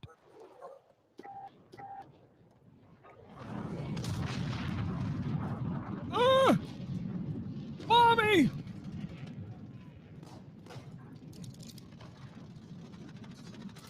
Securing Bravo.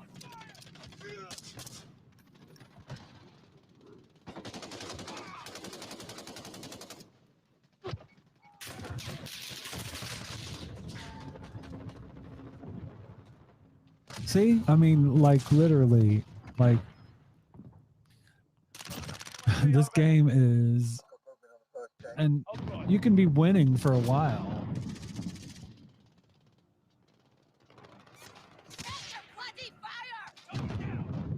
and literally you get fucked. We're on Charlie, stand by. Friendly counter UAV active. Going front. Charlie secure.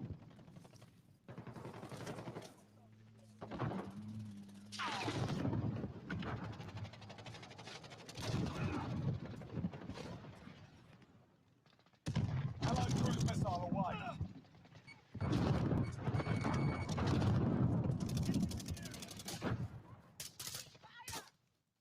Allied cluster strike inbound. Be advised, friendly precision airstrike. Securing you. Take your bloody fire!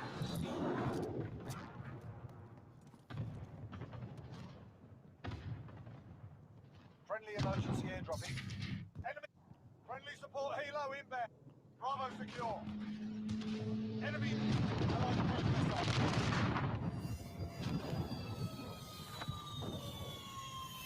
Allied cluster strike inbound. Be advised, friendly gunship overhead. Friendly UAV overhead. We've taken the lead.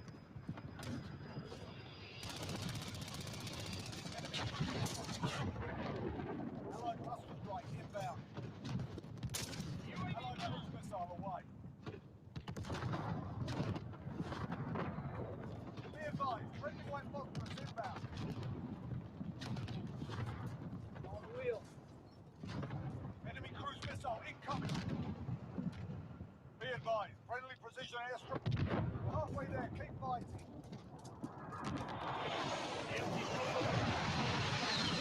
UAV overhead.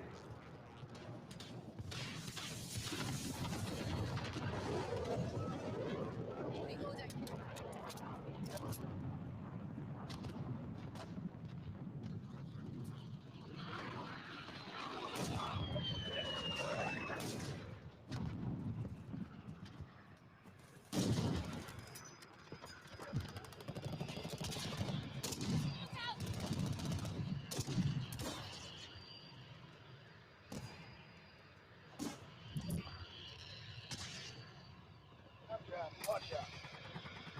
Enemy UAV overhead. Friendly UAV overhead.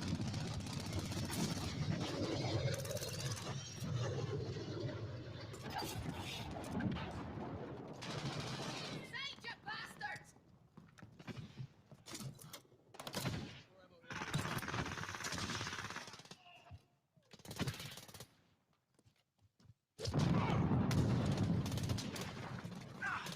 We're taking Alpha. Friendly UAV overhead. Outside it.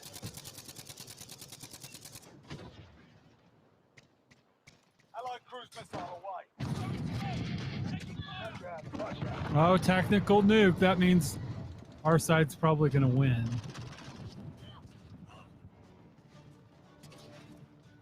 Enemy cluster strike incoming. Take cover. Got one set. So basically, it's a lot of hiding until the nukes come.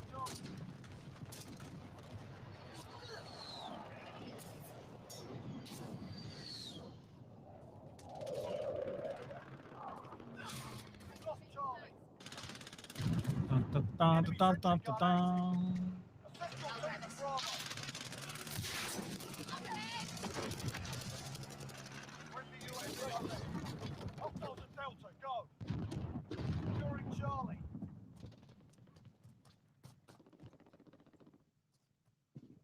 Hostiles at Echo, go. TFP drove away. Hostiles at Bravo.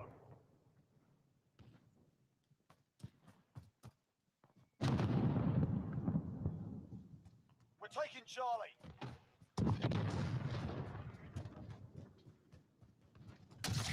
Got Charlie.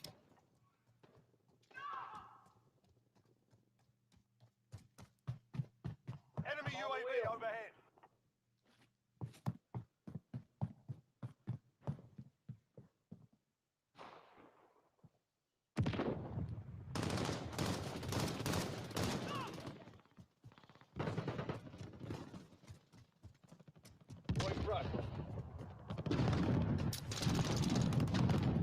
Be advised, friendly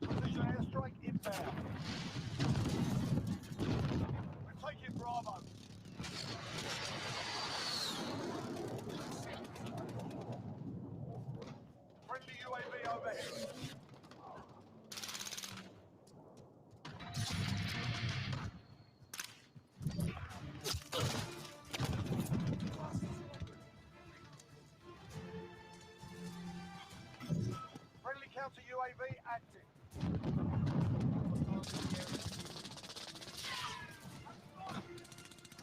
Enemy precision airstrike. Take cover. Losing A. Allied cluster strike inbound.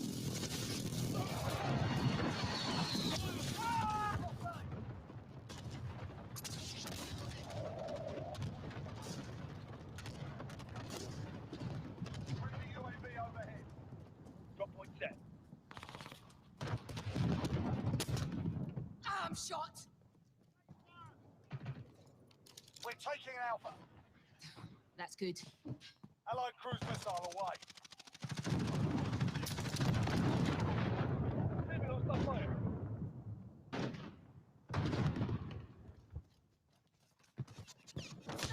We're crushing them. Stay with it.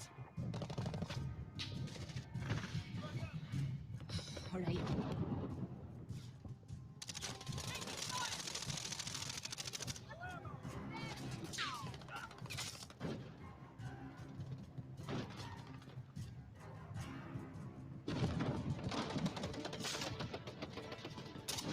Who dares win?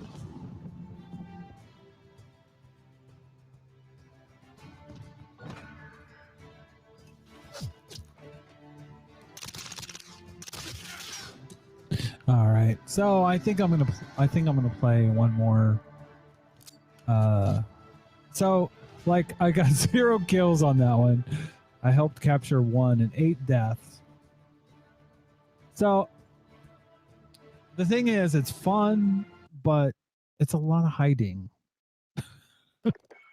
which kind of sucks.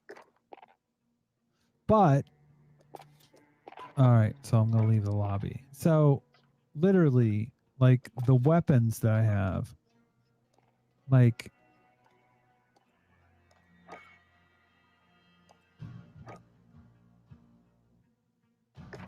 they're just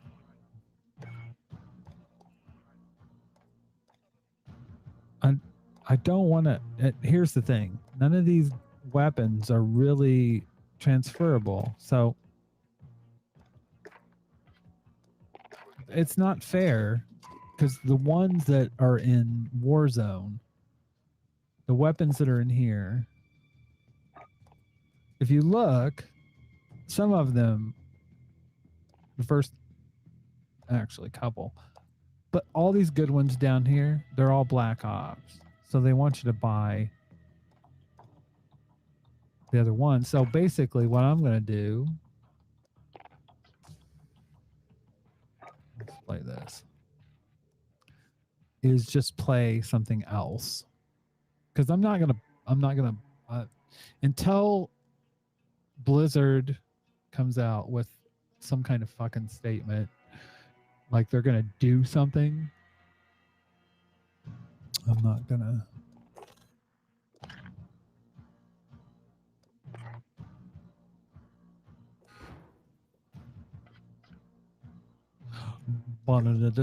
Dun.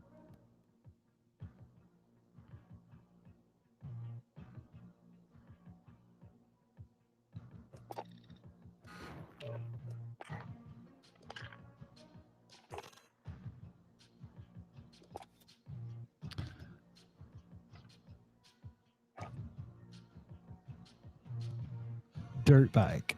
What's the one?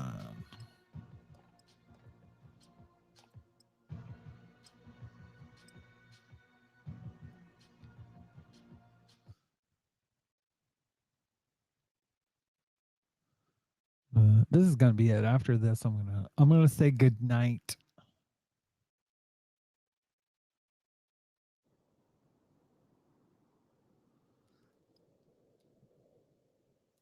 Oh.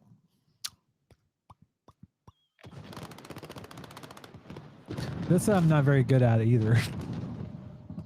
So don't expect anything. But at least I have. Playtime's over, mate. You're going to the war zone. What do I have? Get yourself to proper warm-up. We'll be deployed soon. That wasn't even a warm up.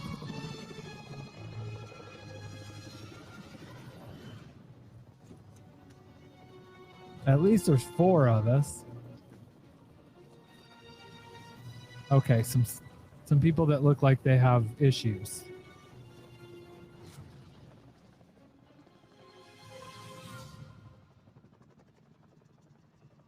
Battle Royale. Avoid the gas. Get to the safe zone. Launching a waypoint.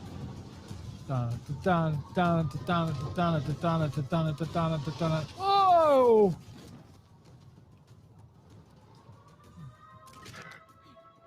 Targets are up. Get to work. You're being tracked by an enemy team. Stay sharp.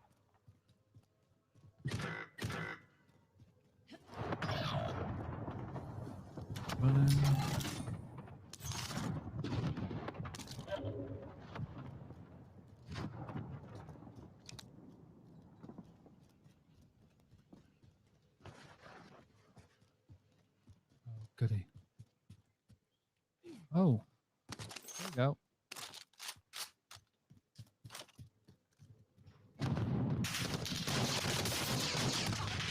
Shit!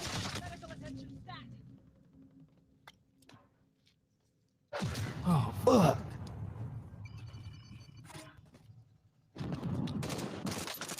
Again, used to the suckage.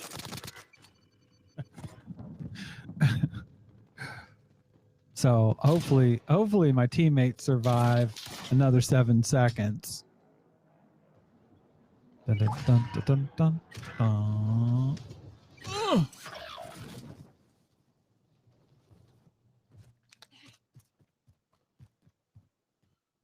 Enemy UAV overhead.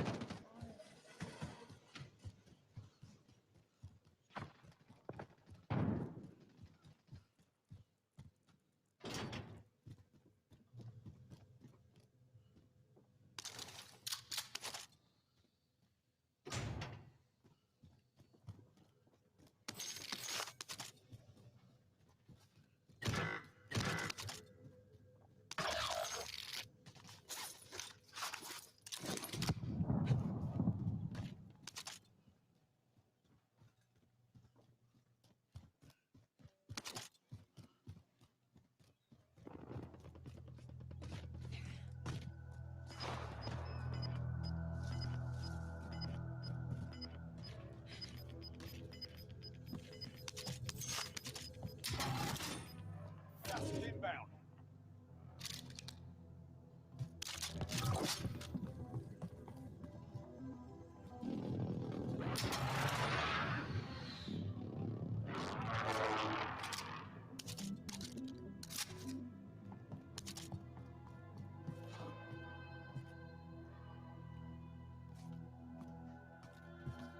Damn it. Everyone's in the safe zone. Fuck! Contact! Contact! What was that?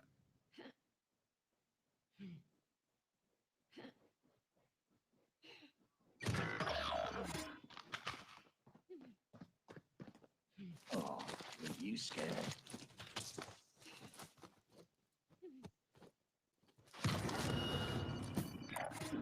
Copy.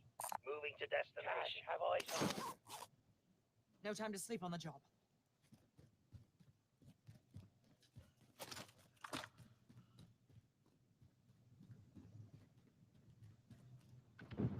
Loadout drop headed your way. Hostile dropping into the area. Watch the skies.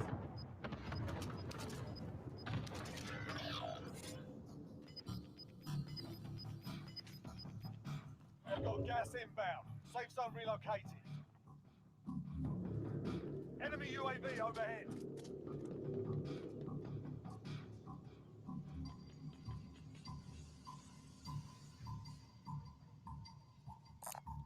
Vendor marked. Vendor marked.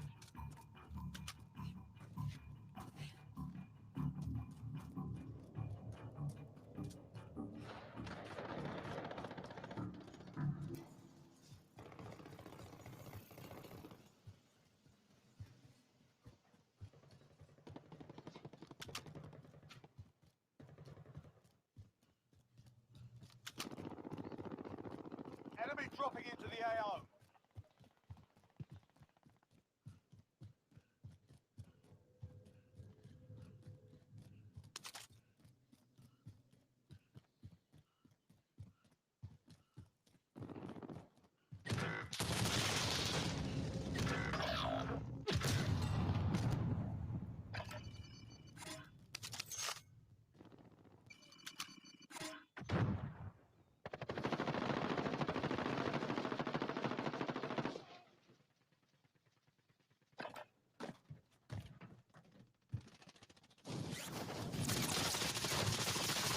lighting me up. Popping smoke. I should have been a better ally there. Dude left me a shit ton of money.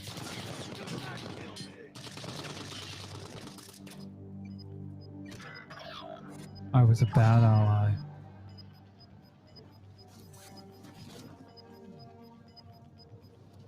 Losing ground. They're lighting me up.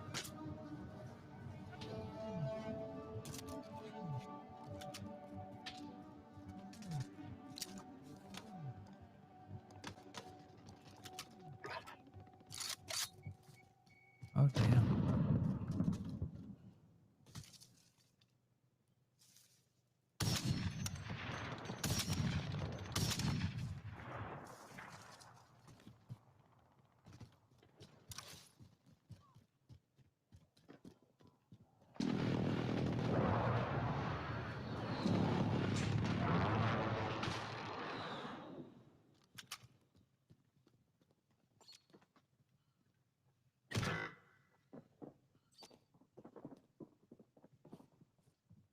Enemy dropping into the AO.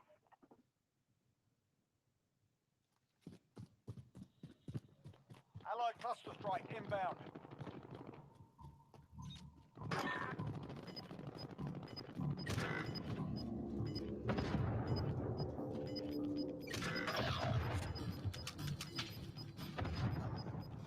Got gas inbound. Safe zone relocated. Lighting me up.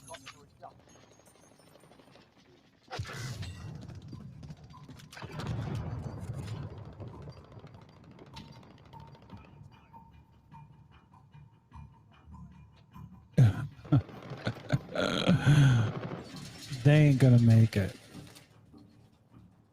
Not gonna make it. Especially where they're at.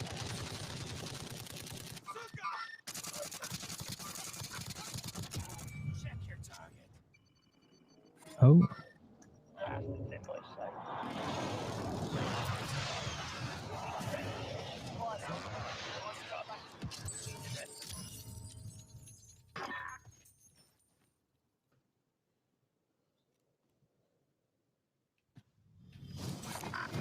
Keep your eyes peeled for armor.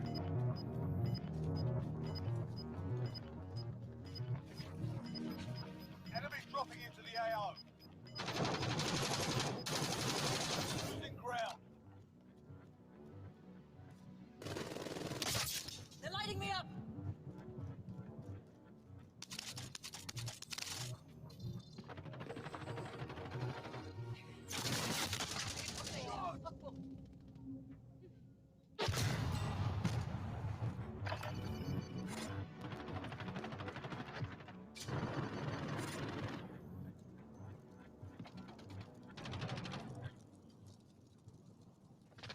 I think that's all she wrote.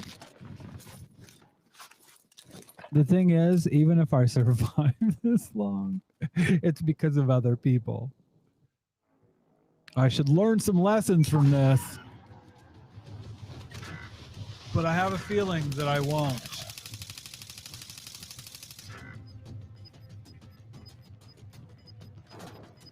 Hostile dropping into the area. Just close the God damn it. I tried to do the right thing.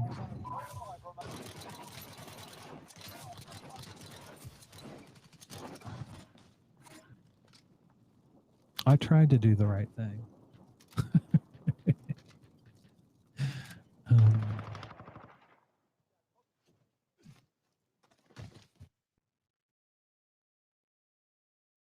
Okay, I might play one more. Eat a cookie.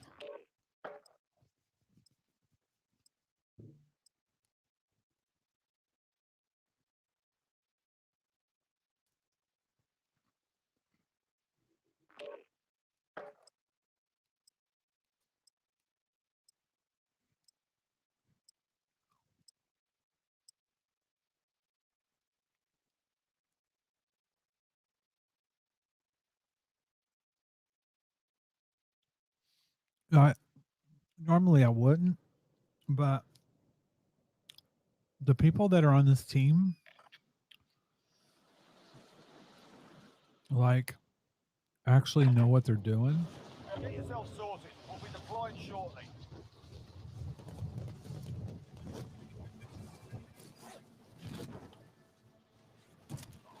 Hostile dropping into the area. Oh, Watch the really? skies. Really?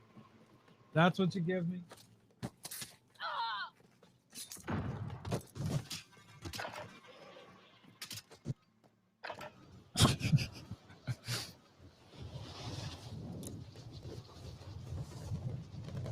Under hostile fire. Enemy movement. Target sighted. Hostile dropping into the area. Watch the skies.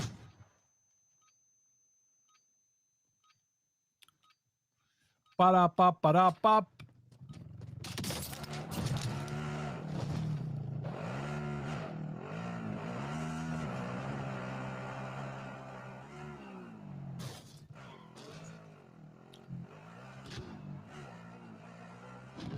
Hostile dropping into the area. Watch the skies.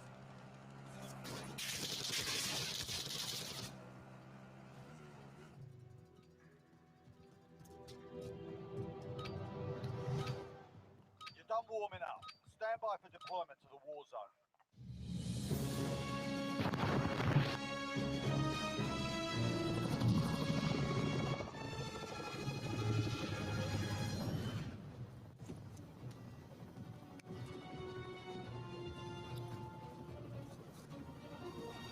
Nope. Oh, we got Rambo on board.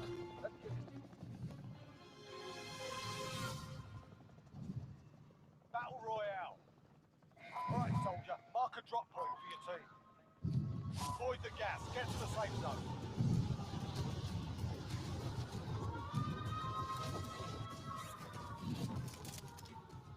Your primary objective is to kill them all. Enemy soldier incoming. Objective is to eliminate the bounty target.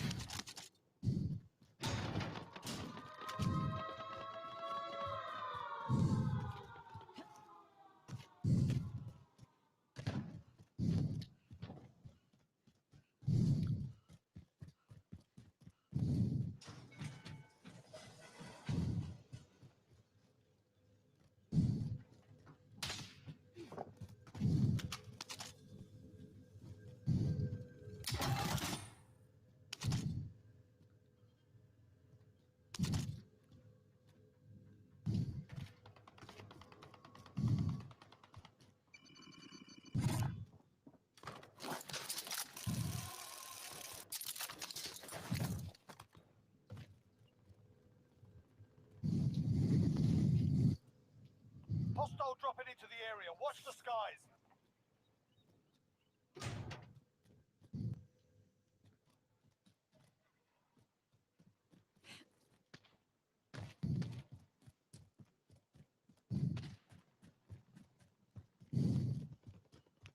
Where's the money at?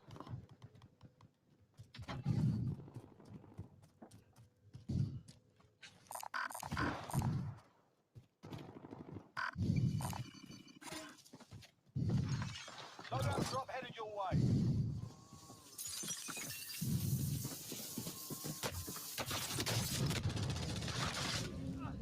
God damn it.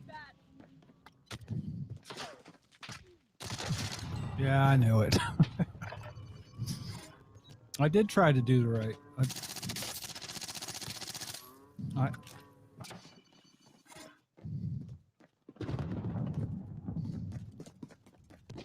I did try to do the right thing.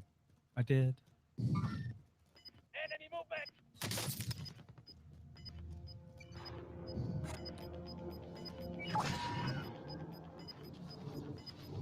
Located a supply box. Secure that position. Gas is inbound.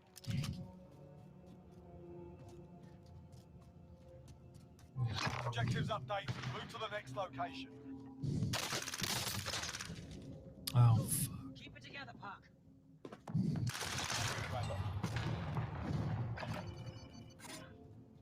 I just ain't doing too well this time.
Enemy movement!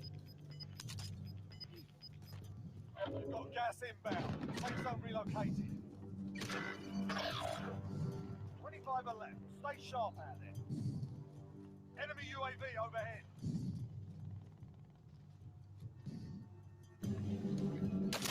Ow. Damn it.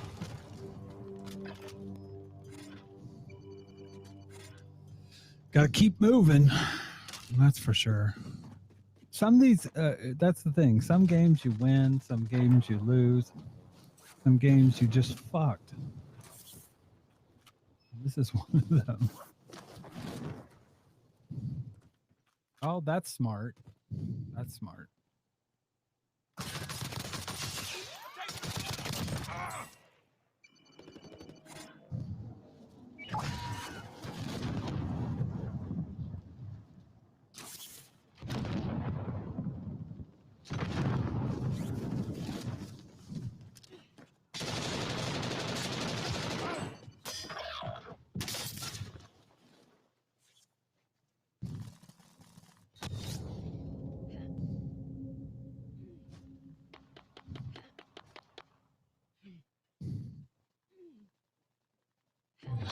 Target identified. Slot the bastard.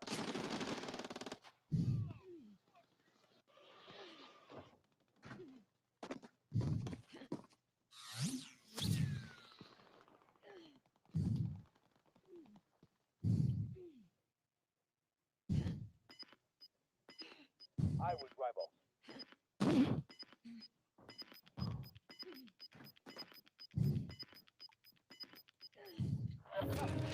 I'll be right passing up. I'm hurt bad. Thanks, Rambo.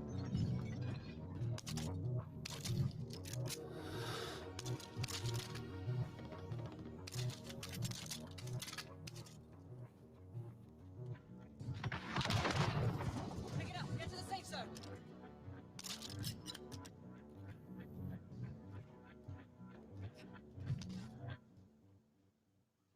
Go down.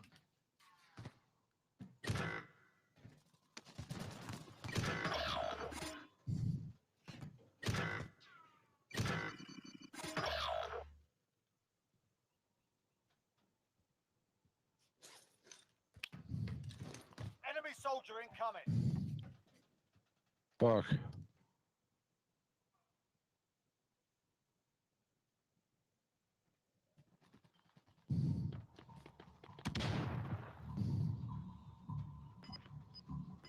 Stay there, Monkey. Stay there. Stay there, lad. Gas is moving. New safe zone located. Fire sale is active. Buy station costs are adjusted.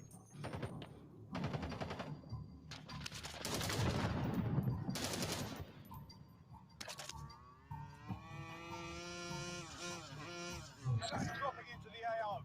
Contract type expired. We lost the target.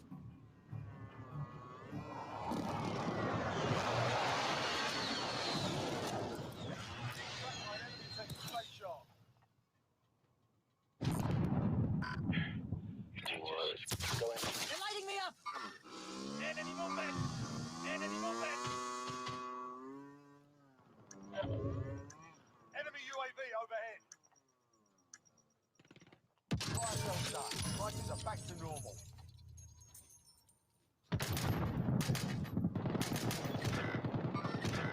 Target sighted.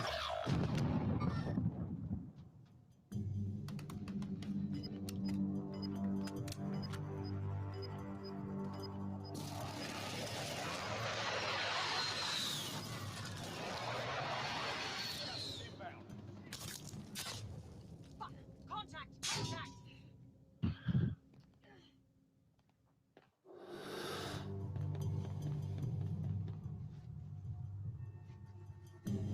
We have to get to the safe zone.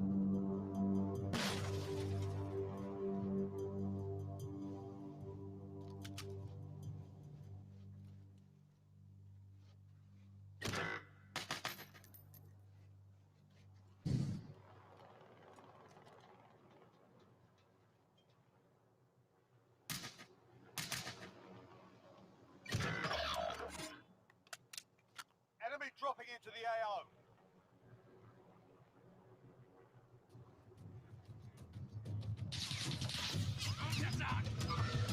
Target sighted. Get down, get down. Check your target. Dickheads. You're right. You're right. Relocating the safe zone. Worse.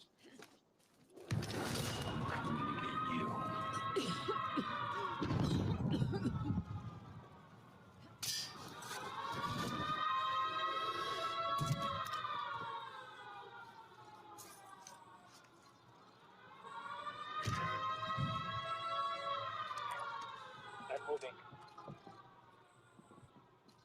Enemy dropping. Sustaining fire.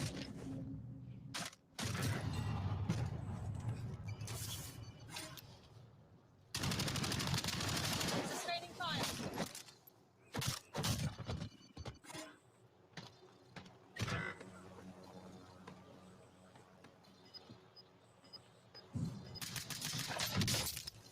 Shit! Nine targets remain standing. Sort them out.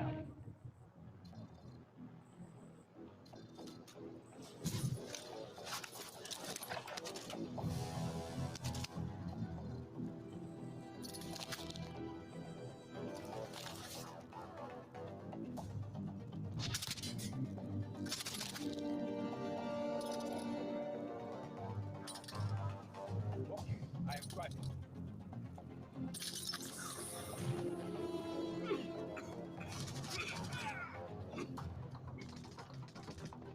Spend.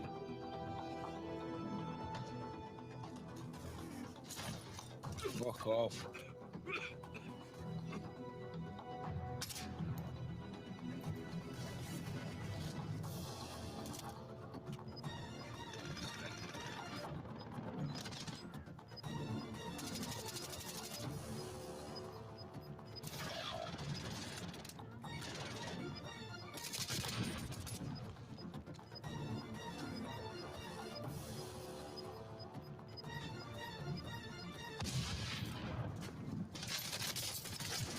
Oh. Still standing. Learn from the left. Failure's a problem.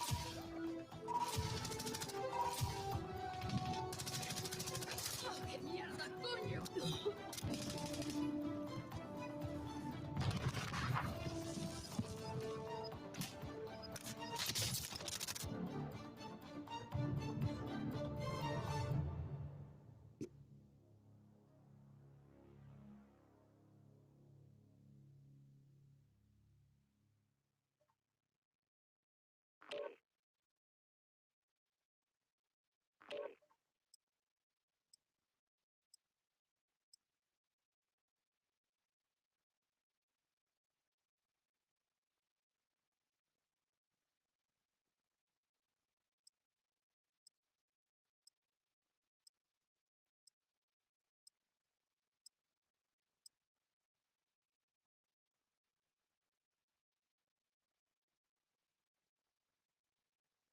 Turning everything off. Cause I'm gonna shut this shit down. Seriously, this is the last.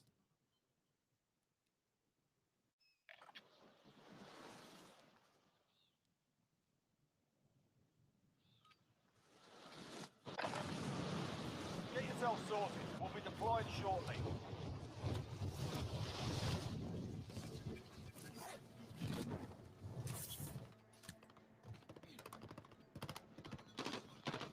They're targeting me.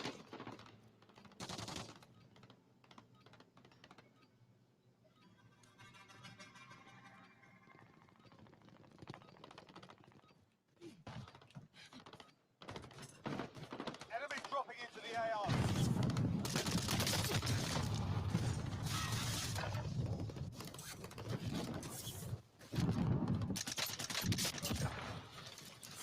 Quick or die. I think I'll choose death on this one. Oi! Playtime's over, mate. You're going to the war zone. Hostile dropping into the area. Watch the skies.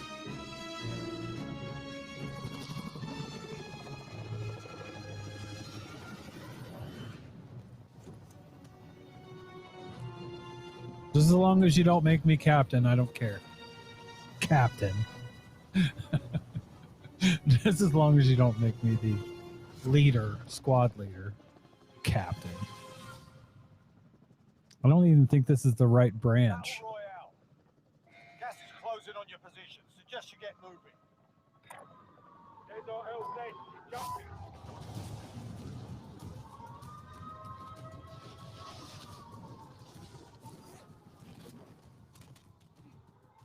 Clear to engage all targets. Enemy UAV overhead. Positive ID on the bounty target. Sort them out. Enemy UAV overhead.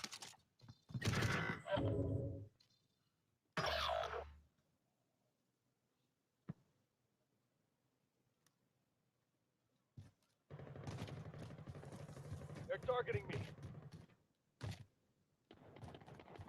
Be advised, enemy team is tracking your location. The bounty target is down. Well done.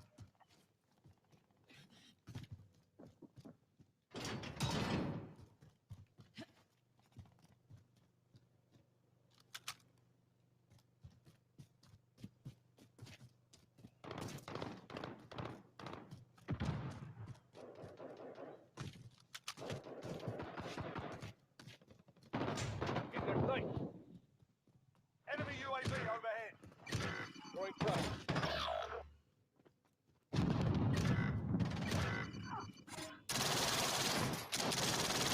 Start planted.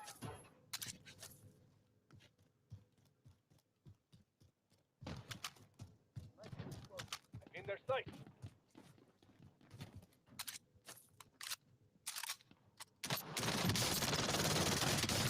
How did I miss you? Oh, I suck so bad.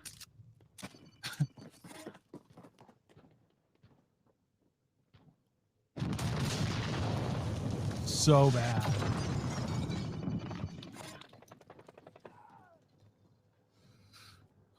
Apparently, I'm playing with McChicken. I'm a fat whore, or I'm a fat wife. They're targeting me. Enemy cluster strike incoming. Take cover.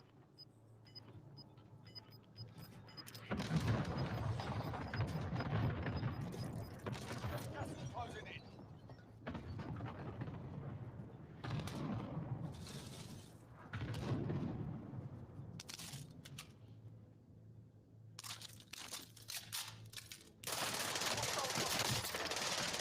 Raining fire.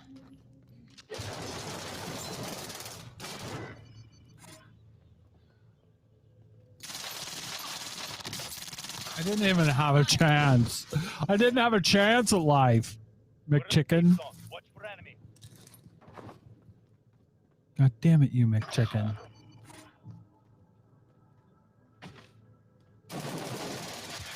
Oh. Failure's a proper feature.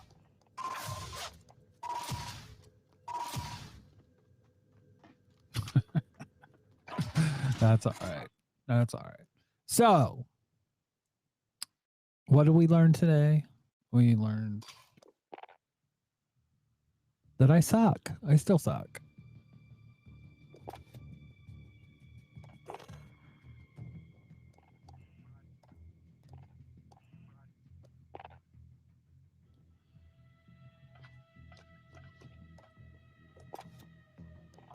Anyways, that's my broadcast for tonight. Even though I got 5 viewers now, and I don't even know where they're at. Because nobody's talking. So, I bid you sweet adieu. I will see you guys next Wednesday. And maybe Monday. Well, no, I don't think. I think I work. But anyways, take care, everybody. Da, da, da, da.